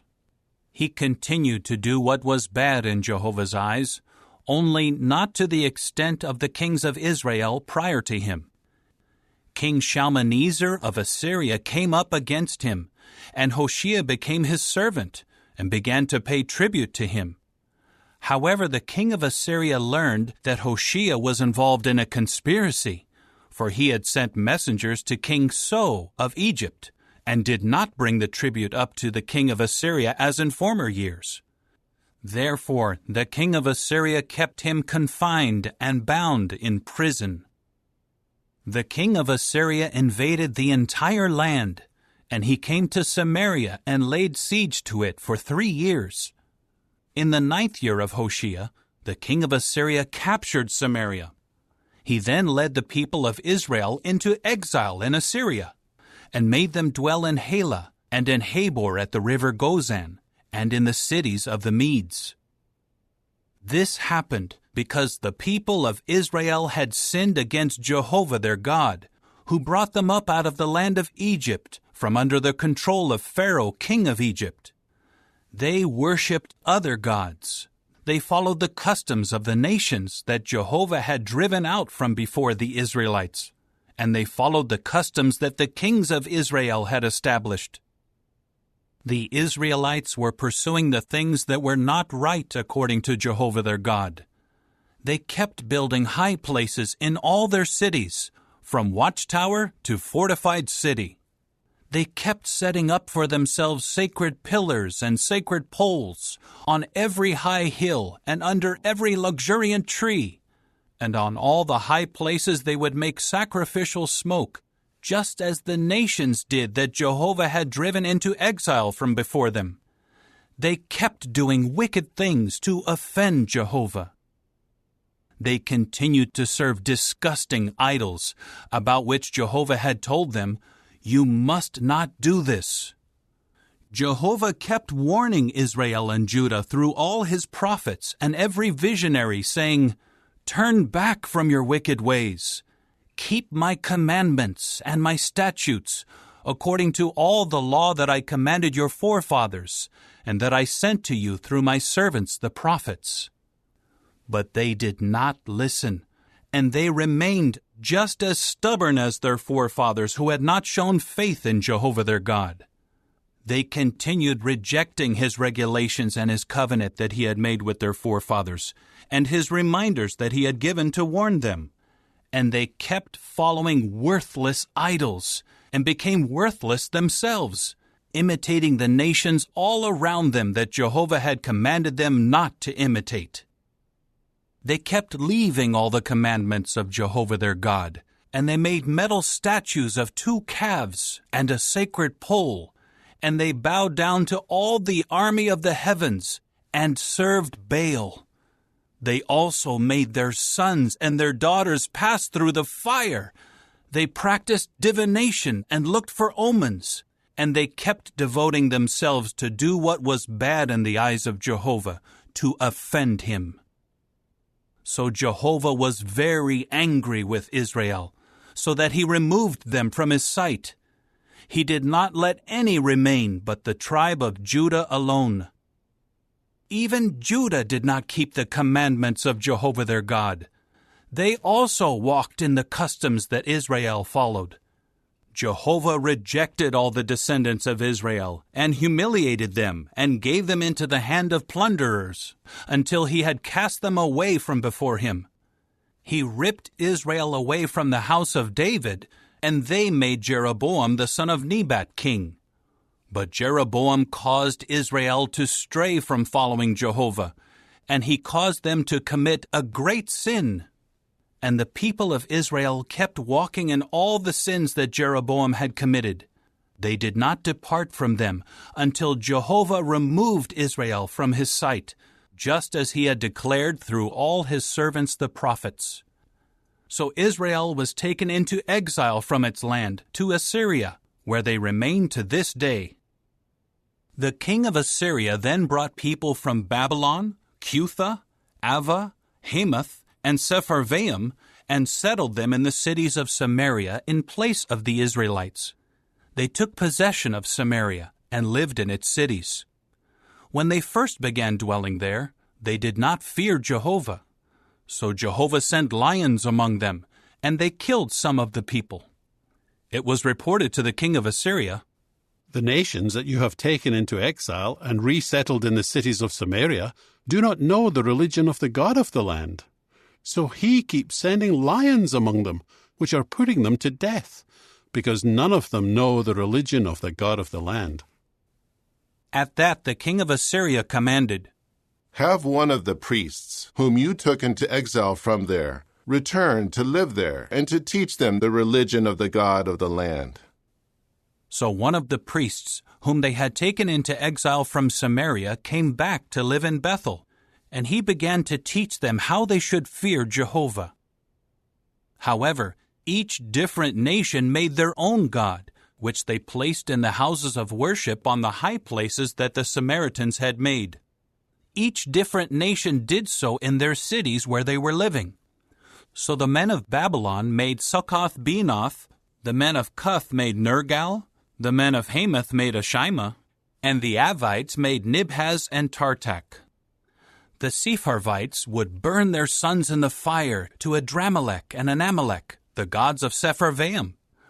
Although they feared Jehovah, they appointed priests for the high places from the people in general, and these officiated for them at the houses of worship on the high places. Thus they feared Jehovah, but they worshipped their own gods, according to the religion of the nations from which they had been deported. To this day, they follow their former religions. None of them worship Jehovah, and none follow his statutes, his judgments, the law, and the commandment that Jehovah gave the sons of Jacob, whose name he changed to Israel. When Jehovah made a covenant with them, he commanded them, "You must not fear other gods, and you must not bow down to them, or serve them, or sacrifice to them. But Jehovah, who brought you up out of the land of Egypt with great power and an outstretched arm, is the one you should fear, and to him you should bow down, and to him you should sacrifice." And the regulations, the judgments, the law, and the commandment that he wrote for you, you should always follow carefully. And you must not fear other gods. And you must not forget the covenant that I made with you. And you must not fear other gods. But it is Jehovah your God whom you should fear, as he is the one who will rescue you out of the hand of all your enemies. But they did not obey, and they followed their former religion. So these nations came to fear Jehovah, but they were also serving their own graven images. Both their sons and their grandsons have done just as their forefathers did, down to this day. Chapter 18. In the 3rd year of Hoshea the son of Elah, the king of Israel, Hezekiah the son of King Ahaz of Judah became king. He was 25 years old when he became king, and he reigned for 29 years in Jerusalem. His mother's name was Abi, the daughter of Zechariah. He kept doing what was right in Jehovah's eyes, just as David his forefather had done. He was the one who removed the high places, smashed the sacred pillars, and cut down the sacred pole. He also crushed the copper serpent that Moses had made. For down to that time, the people of Israel had been making sacrificial smoke to it, and it used to be called the copper serpent idol. He trusted in Jehovah, the God of Israel. There was no one like him among all the kings of Judah after him, nor among those prior to him. He held fast to Jehovah. He did not turn away from following him. He continued to keep the commandments that Jehovah had given to Moses. And Jehovah was with him. Wherever he went, he acted wisely. He rebelled against the king of Assyria and refused to serve him. He also defeated the Philistines clear to Gaza and its territories, from watchtower to fortified city. In the 4th year of King Hezekiah, that is, the 7th year of Hoshea the son of Elah, the king of Israel, King Shalmaneser of Assyria came up against Samaria and began to lay siege to it. They captured it at the end of 3 years. In the 6th year of Hezekiah, which was the 9th year of King Hoshea of Israel, Samaria was captured. Then the king of Assyria took Israel into exile in Assyria, and settled them in Halah, and in Habor at the river Gozan, and in the cities of the Medes. This was because they had not listened to the voice of Jehovah their God, but kept violating his covenant, all that Moses, the servant of Jehovah, had commanded. They neither listened nor obeyed. In the 14th year of King Hezekiah, Sennacherib the king of Assyria came up against all the fortified cities of Judah and captured them. So King Hezekiah of Judah sent word to the king of Assyria at Lachish, "I am at fault. Withdraw from against me, and I will give whatever you may impose on me." The king of Assyria imposed on King Hezekiah of Judah a fine of 300 silver talents and 30 gold talents. So Hezekiah gave all the silver that could be found at the house of Jehovah and in the treasuries of the king's house. At that time Hezekiah removed the doors of the temple of Jehovah and the doorposts that King Hezekiah of Judah himself had overlaid, and he gave them to the king of Assyria. The king of Assyria then sent the Tartan, the Rabsaris, and the Rabshakeh with a vast army from Lachish to King Hezekiah in Jerusalem. They went up to Jerusalem and took up a position by the conduit of the upper pool, which is at the highway of the laundryman's field.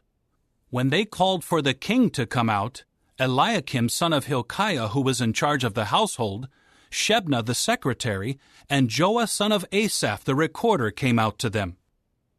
So the Rabshakeh said to them, Please, say to Hezekiah, this is what the great king, the king of Assyria, says. What is the basis for your confidence? You are saying, I have a strategy and the power to wage war. But these are empty words. In whom have you put your trust so that you dare to rebel against me? Look, you trust in the support of this crushed reed Egypt, which, if a man should lean on it, would enter into his palm and pierce it. That is the way Pharaoh, king of Egypt, is to all those who trust in him. And if you should say to me, we trust in Jehovah our God, is he not the one whose high places and altars Hezekiah has removed? While he says to Judah and Jerusalem, you should bow down before this altar in Jerusalem. So now, make this wager, please, with my lord the king of Assyria. I will give you 2,000 horses if you are able to find enough riders for them. How then could you drive back even one governor who is the least of my lord's servants, while you put your trust in Egypt for chariots and for horsemen? Now is it without authorization from Jehovah that I have come up against this place to destroy it? Jehovah himself said to me, go up against this land and destroy it. At this, Eliakim son of Hilkiah and Shebna and Joah said to the Rabshakeh, Speak to your servants, please, in the Aramaic language, for we can understand it. Do not speak to us in the language of the Jews, in the hearing of the people on the wall. But the Rabshakeh said to them, Is it just to your lord and to you that my lord sent me to speak these words? Is it not also to the men who sit on the wall, those who will eat their own excrement and drink their own urine along with you? Then the Rabshakeh stood and called out loudly in the language of the Jews, saying, Hear the word of the great king, the king of Assyria. This is what the king says. Do not let Hezekiah deceive you, for he is not able to rescue you out of my hand. And do not let Hezekiah cause you to trust in Jehovah by saying, Jehovah will surely rescue us, and this city will not be given into the hand of the king of Assyria. Do not listen to Hezekiah, for this is what the king of Assyria says. Make peace with me and surrender, and each of you will eat from his own vine and from his own fig tree, and will drink the water of his own cistern, until I come and take you to a land like your own land, a land of grain and new wine, a land of bread and vineyards, a land of olive trees and honey. Then you will live and not die. Do not listen to Hezekiah, for he misleads you by saying, Jehovah will rescue us. Have any of the gods of the nations rescued their land out of the hand of the king of Assyria? Where are the gods of Hamath and Arpad? Where are the gods of Sepharvaim, Hena, and Ivah? Have they rescued Samaria out of my hand? Who among all the gods of the lands have rescued their land out of my hand, so that Jehovah should rescue Jerusalem out of my hand? But the people kept silent and did not say a word to him in reply, for the order of the king was, You must not answer him. But Eliakim son of Hilkiah, who was in charge of the household, Shebna the secretary, and Joah son of Asaph the recorder, came to Hezekiah with their garments ripped apart, and told him the words of the Rabshakeh. Chapter 19. As soon as King Hezekiah heard this, he ripped his garments apart and covered himself with sackcloth, and went into the house of Jehovah. Then he sent Eliakim, who was in charge of the household, Shebna the secretary, and the elders of the priests, covered with sackcloth, to the prophet Isaiah, the son of Amoz. They said to him, This is what Hezekiah says. This day is a day of distress, of rebuke, and of disgrace. For the children are ready to be born, but there is no strength to give birth. Perhaps Jehovah your God will hear all the words of the Rabshakeh, whom the king of Assyria, his lord, sent to taunt the living God. and he will call him to account for the words that Jehovah your God has heard. So offer up a prayer in behalf of the remnant who have survived." So the servants of King Hezekiah went in to Isaiah, and Isaiah said to them, "This is what you should say to your Lord. This is what Jehovah says. Do not be afraid because of the words that you heard, the words with which the attendants of the king of Assyria blasphemed me. Here I am putting a thought in his mind, and he will hear a report and return to his own land, and I will make him fall by the sword in his own land." After the Rabshakeh heard that the king of Assyria had pulled away from Lachish, he returned to him and found him fighting against Libnah. Now the king heard it said about King Tirhakah of Ethiopia, "Here he has come out to fight against you." So he sent messengers again to Hezekiah, saying, "This is what you should say to King Hezekiah of Judah. Do not let your God in whom you trust deceive you by saying, 'Jerusalem will not be given into the hand of the king of Assyria.' Look, you have heard what the kings of Assyria did to all the lands by devoting them to destruction. Will you alone be rescued? Did the gods of the nations that my forefathers destroyed rescue them? Where are Gozan, Haran, Rezeph, and the people of Eden who are in Telassar? Where is the king of Hamath, the king of Arpad, and the king of the cities of Sepharvaim and of Hena and of Ivah?" Hezekiah took the letters out of the hand of the messengers and read them. Hezekiah then went up to the house of Jehovah and spread them out before Jehovah.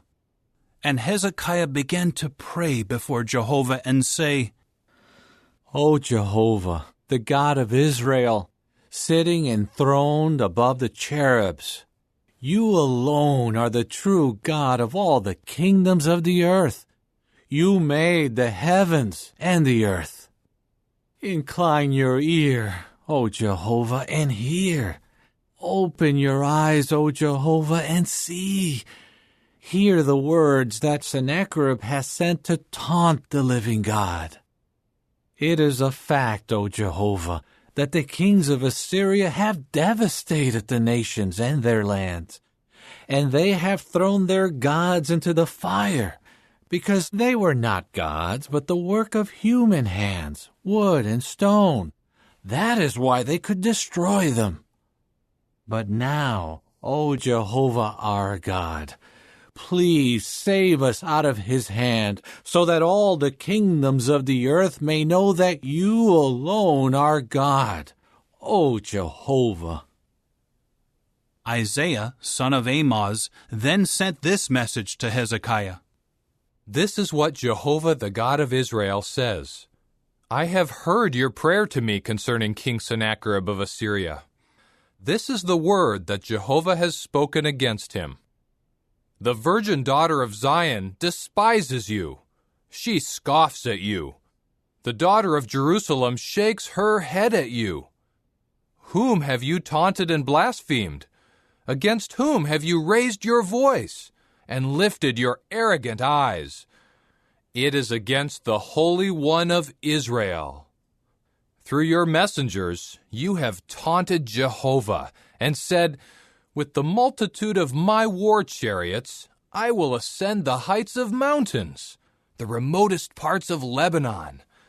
I will cut down its lofty cedars, its choice juniper trees. I will enter its farthest retreats, its densest forests. I will dig wells and drink foreign waters. I will dry up all the streams of Egypt with the soles of my feet.' Have you not heard? From long ago it was determined. From days gone by I have prepared it. Now I will bring it about.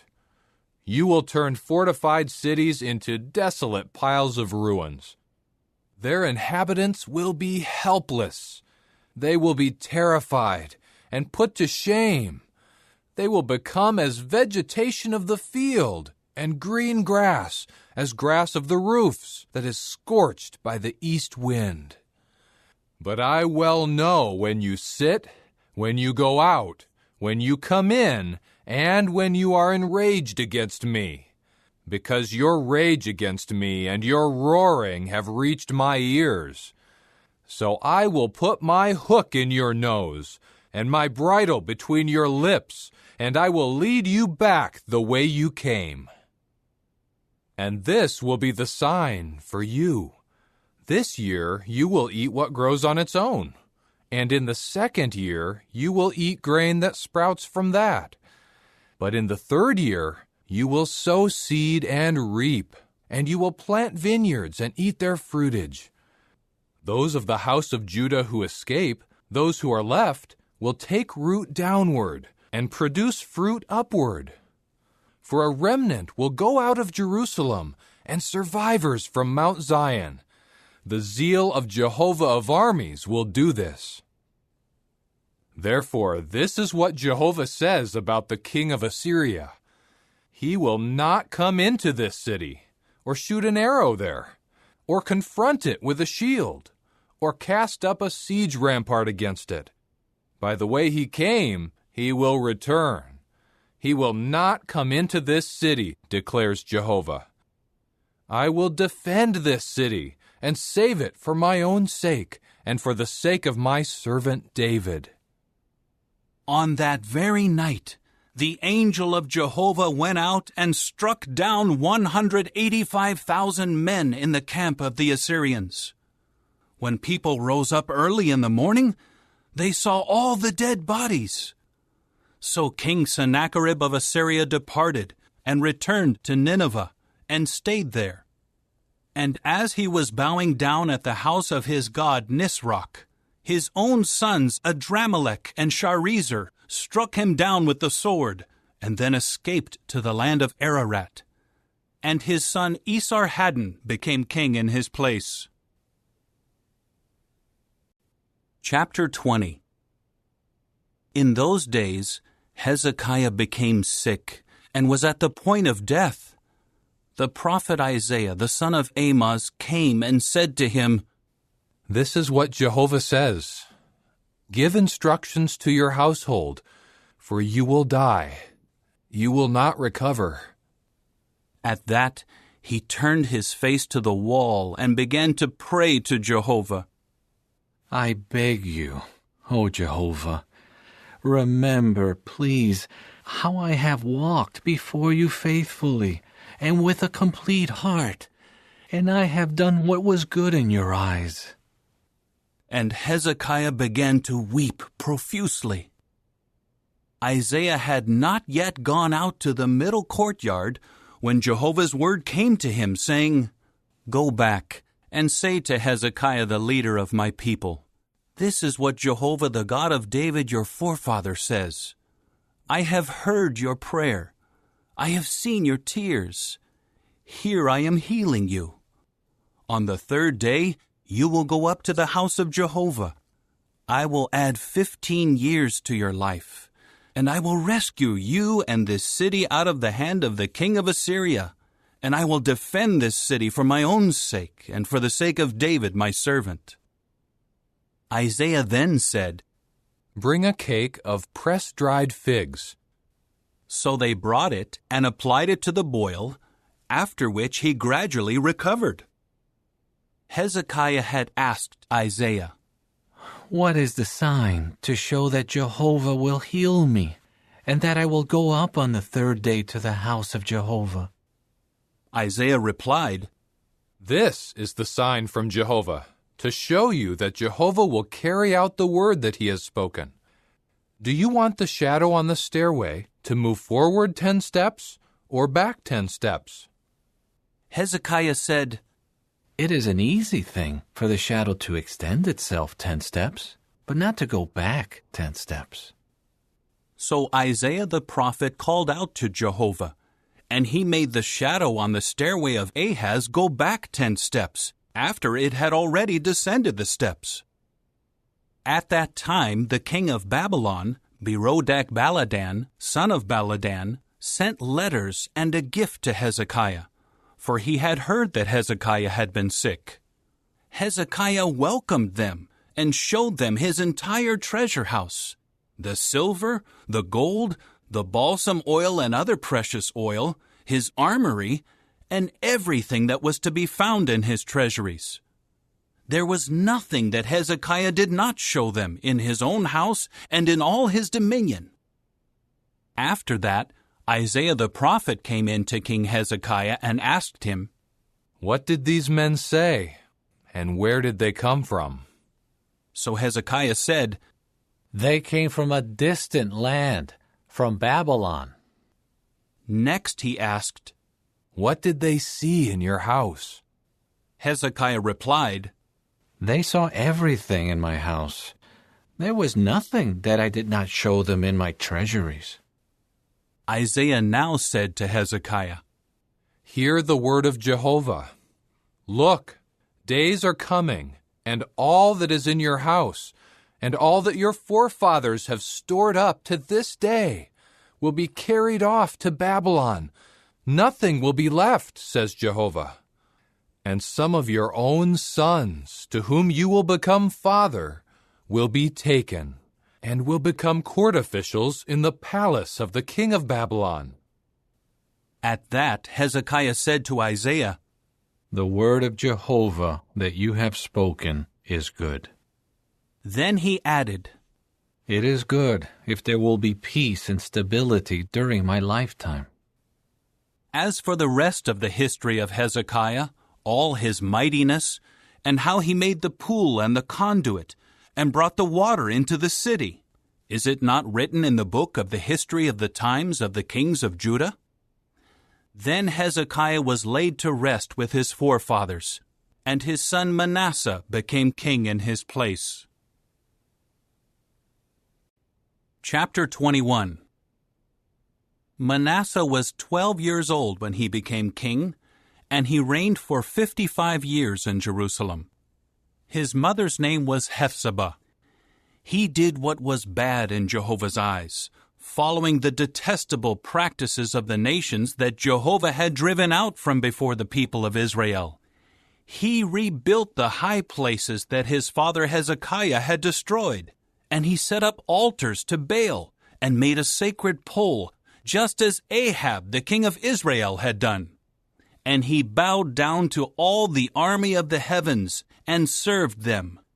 He also built altars in the house of Jehovah, about which Jehovah had said, "In Jerusalem I will put my name." And he built altars to all the army of the heavens in 2 courtyards of the house of Jehovah.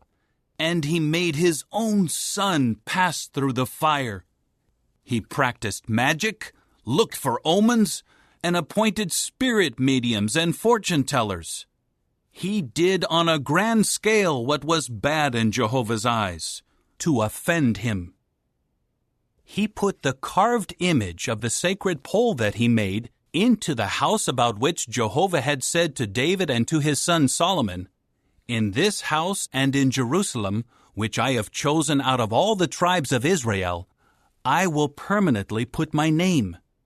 And I will never again make the feet of Israel wander from the land that I gave to their forefathers, provided they carefully observe all that I have commanded them, the entire law that my servant Moses ordered them to follow."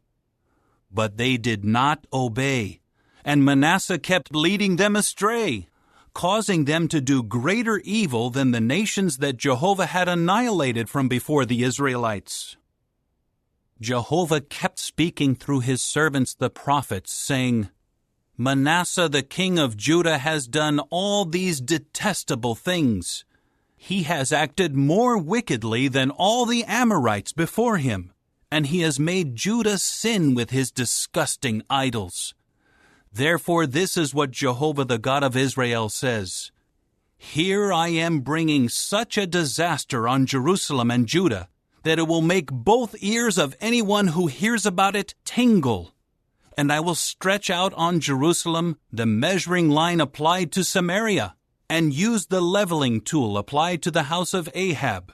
And I will wipe Jerusalem clean, just as one wipes a bowl clean, wiping it and turning it upside down.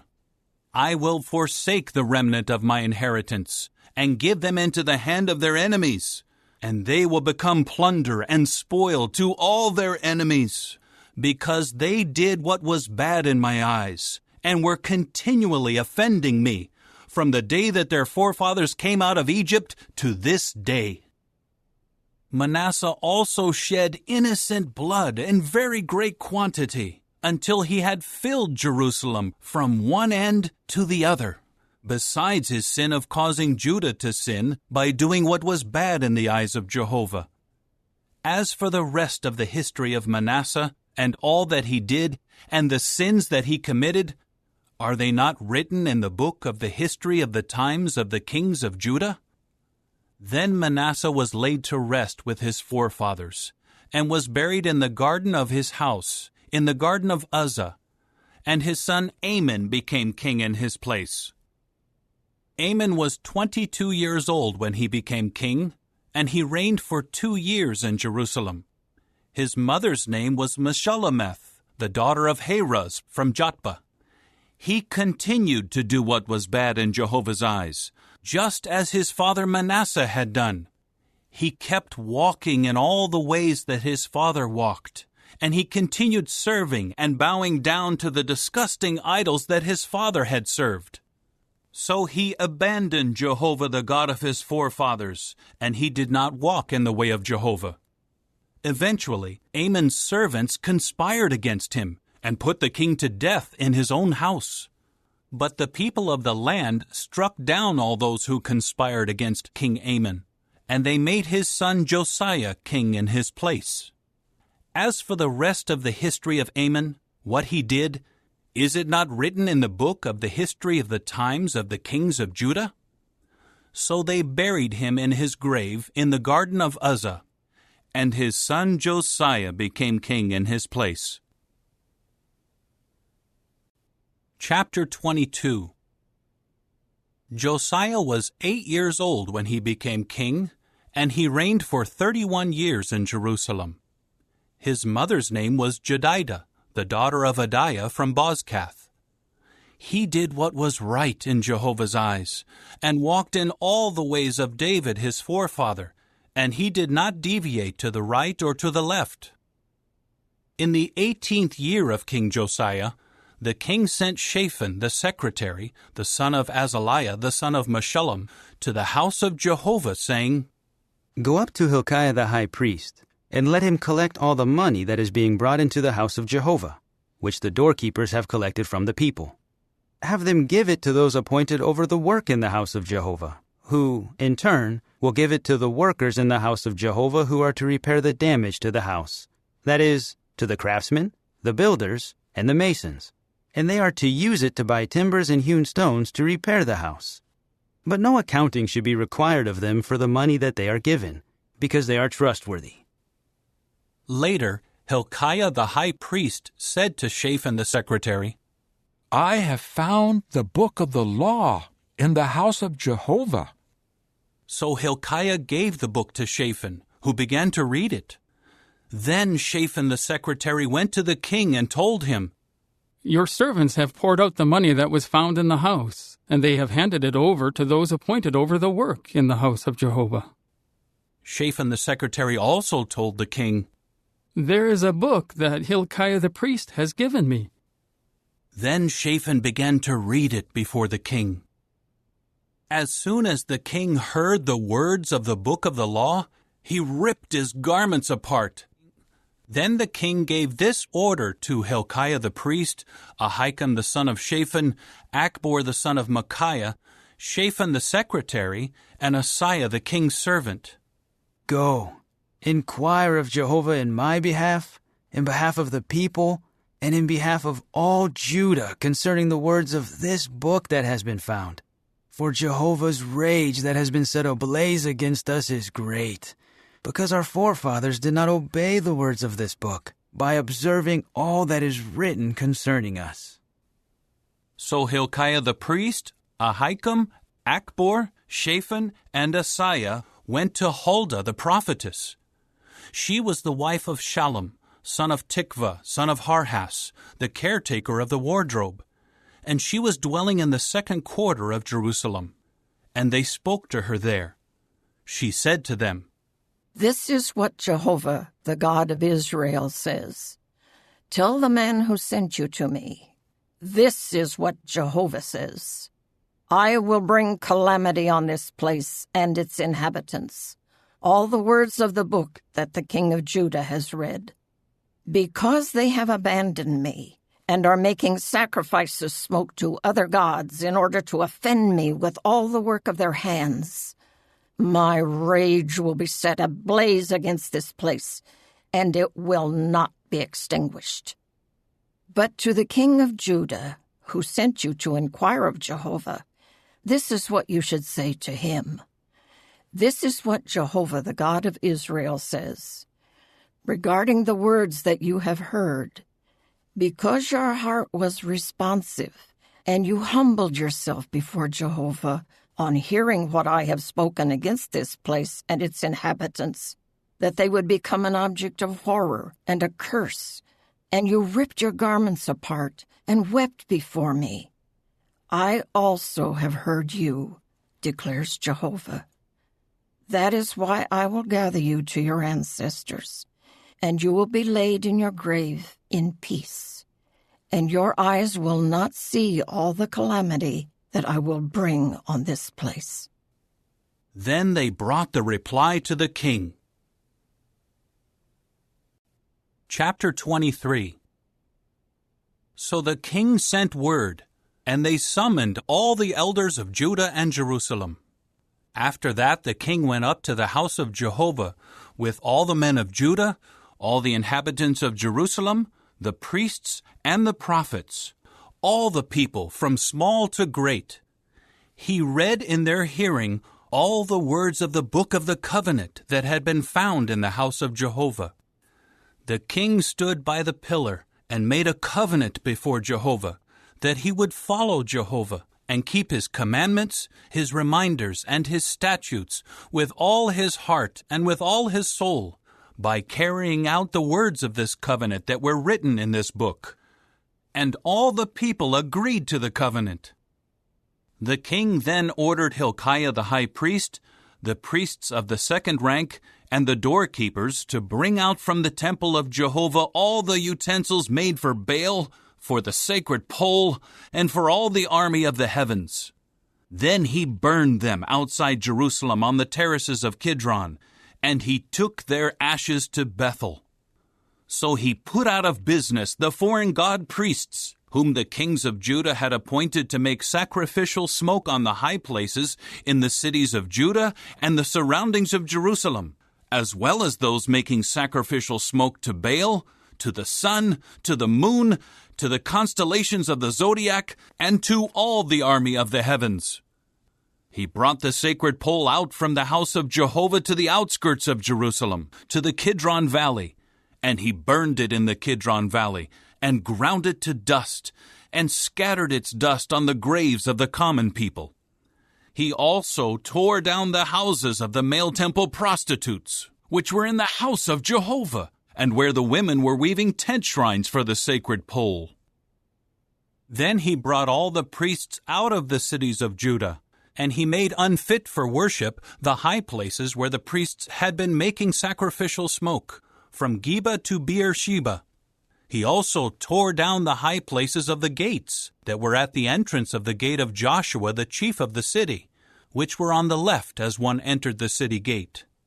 The priests of the high places did not serve at the altar of Jehovah in Jerusalem, but they did eat unleavened bread along with their brothers.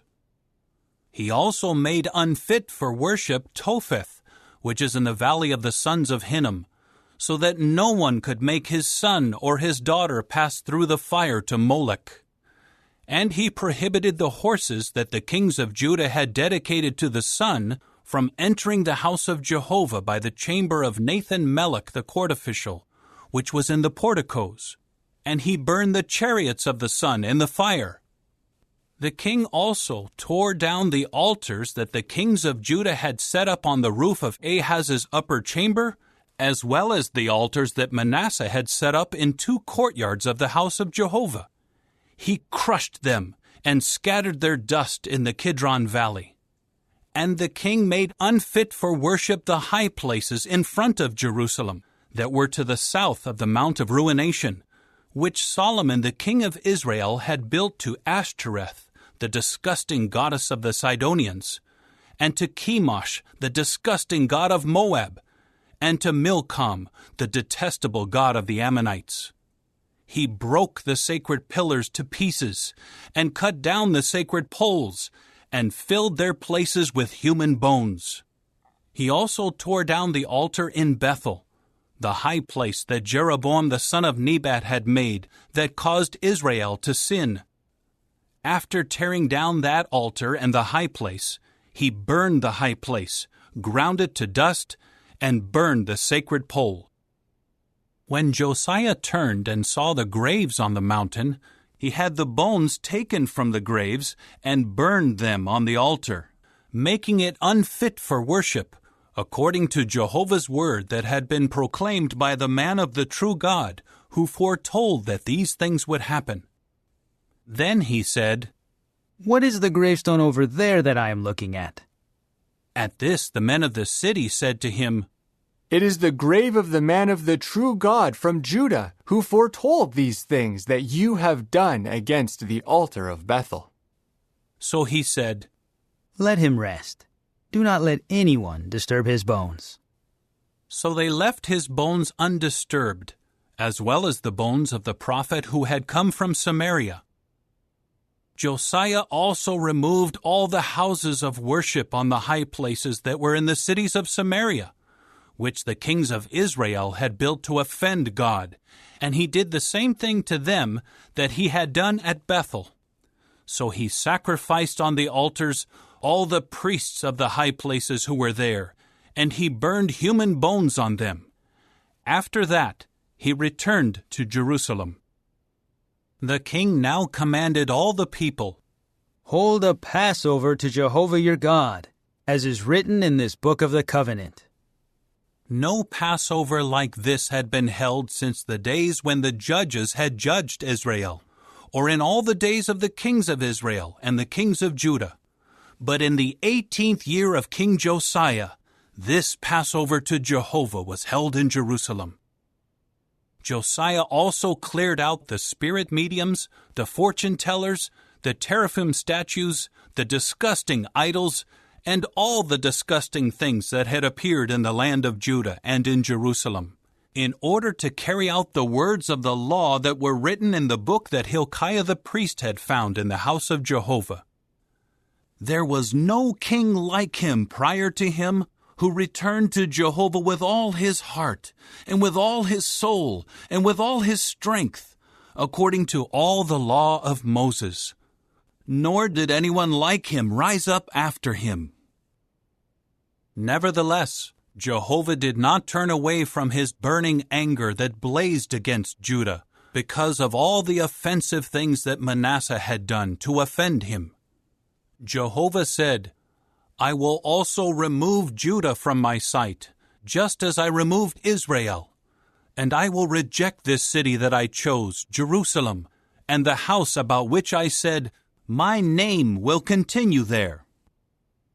As for the rest of the history of Josiah, all that he did, is it not written in the book of the history of the times of the kings of Judah? In his days, Pharaoh Necho, the king of Egypt, came to meet the king of Assyria by the Euphrates River, and King Josiah went out to confront him. But when Necho saw him, he put him to death at Megiddo. So his servants transported his dead body in a chariot from Megiddo, and brought him to Jerusalem, and buried him in his grave. Then the people of the land took Josiah's son Jehoahaz, and anointed him, and made him king in place of his father. Jehoahaz was 23 years old when he became king, and he reigned for 3 months in Jerusalem. His mother's name was Hamutal, the daughter of Jeremiah from Libnah. He began to do what was bad in Jehovah's eyes, according to all that his forefathers had done.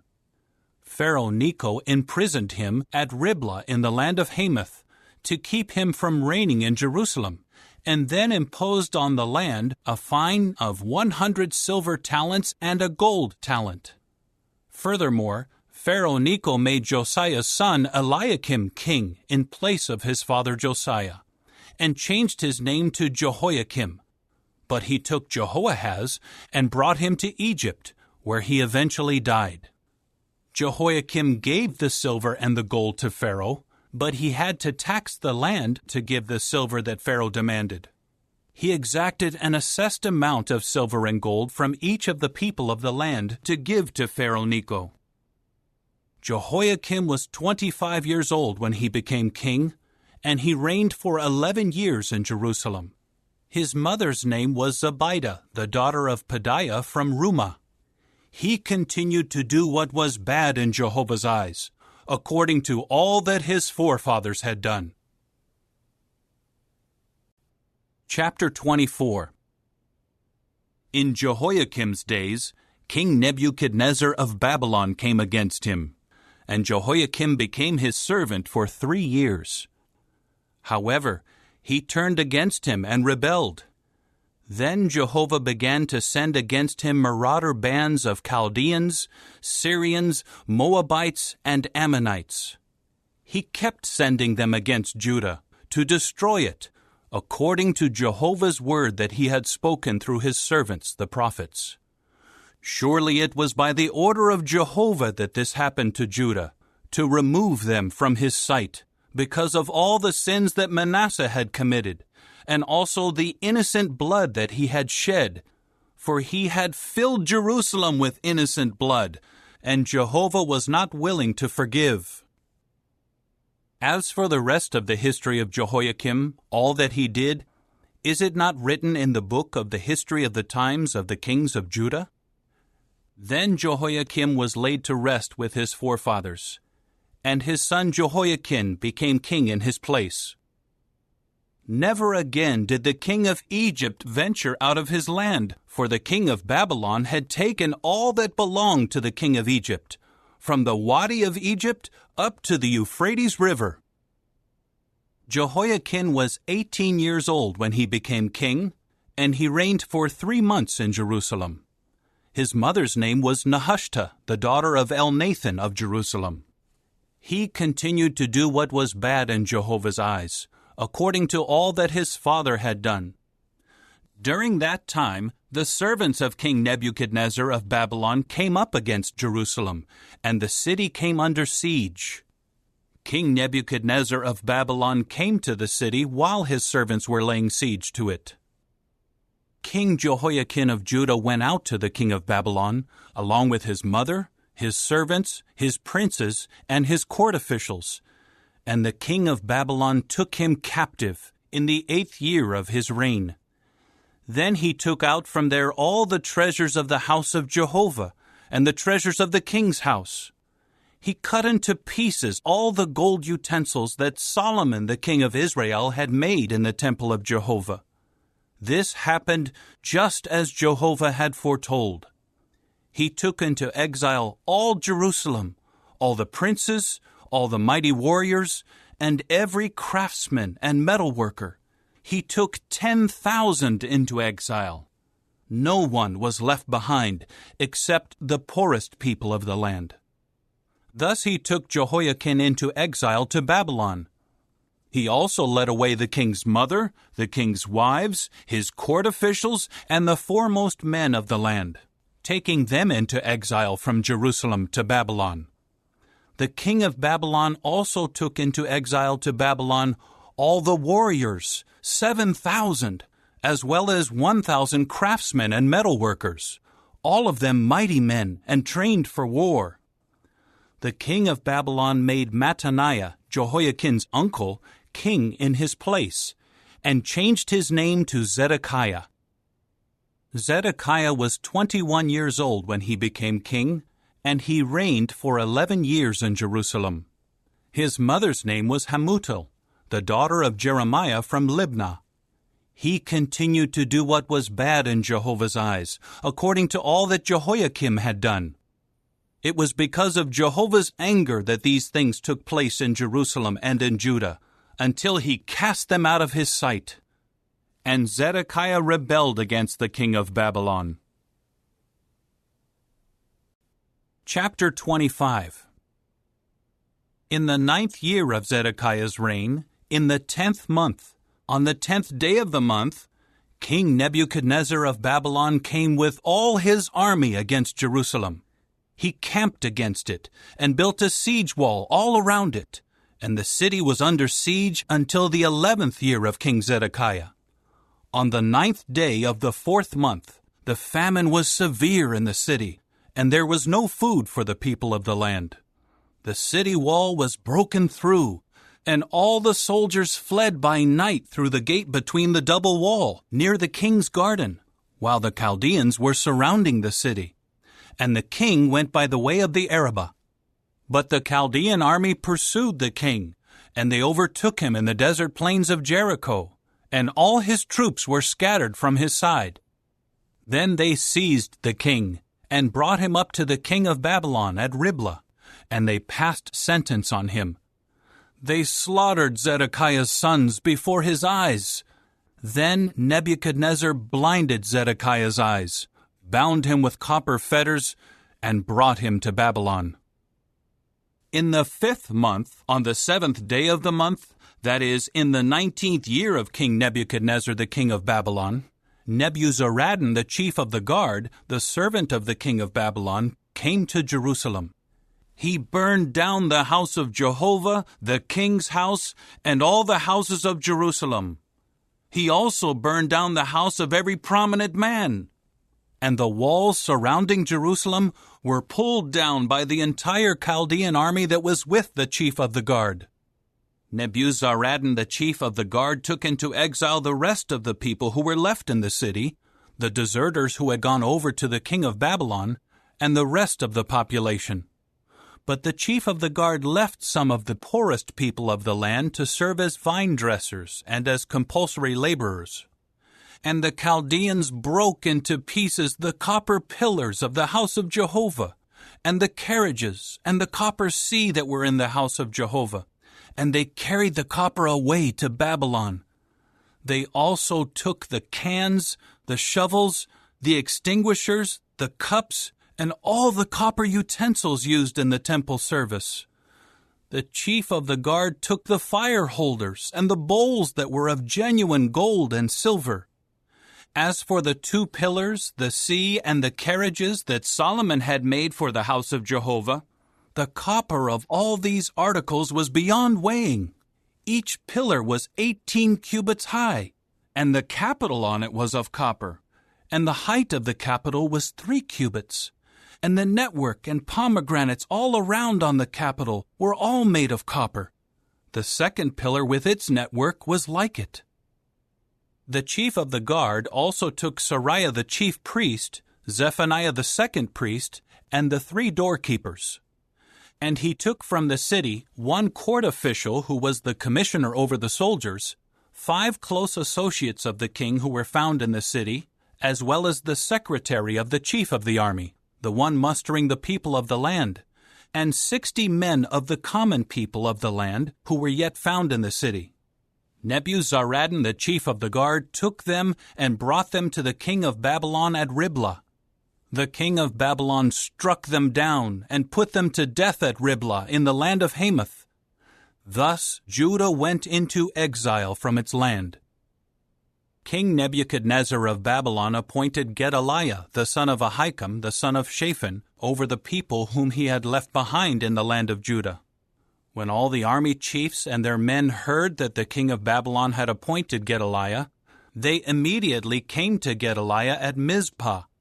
They were Ishmael, the son of Nethaniah, Johanan, the son of Kareah, Seraiah, the son of Tanhumeth, the Netophathite, and Jaazaniah, the son of the Maacathite, together with their men.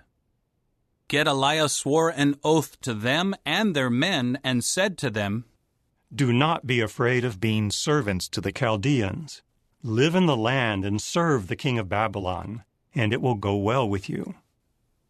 And in the 7th month, Ishmael, son of Nethaniah, son of Elishama, who was of the royal line, came with 10 other men, and they struck down Gedaliah, and he died, along with the Jews and the Chaldeans who were with him in Mizpah.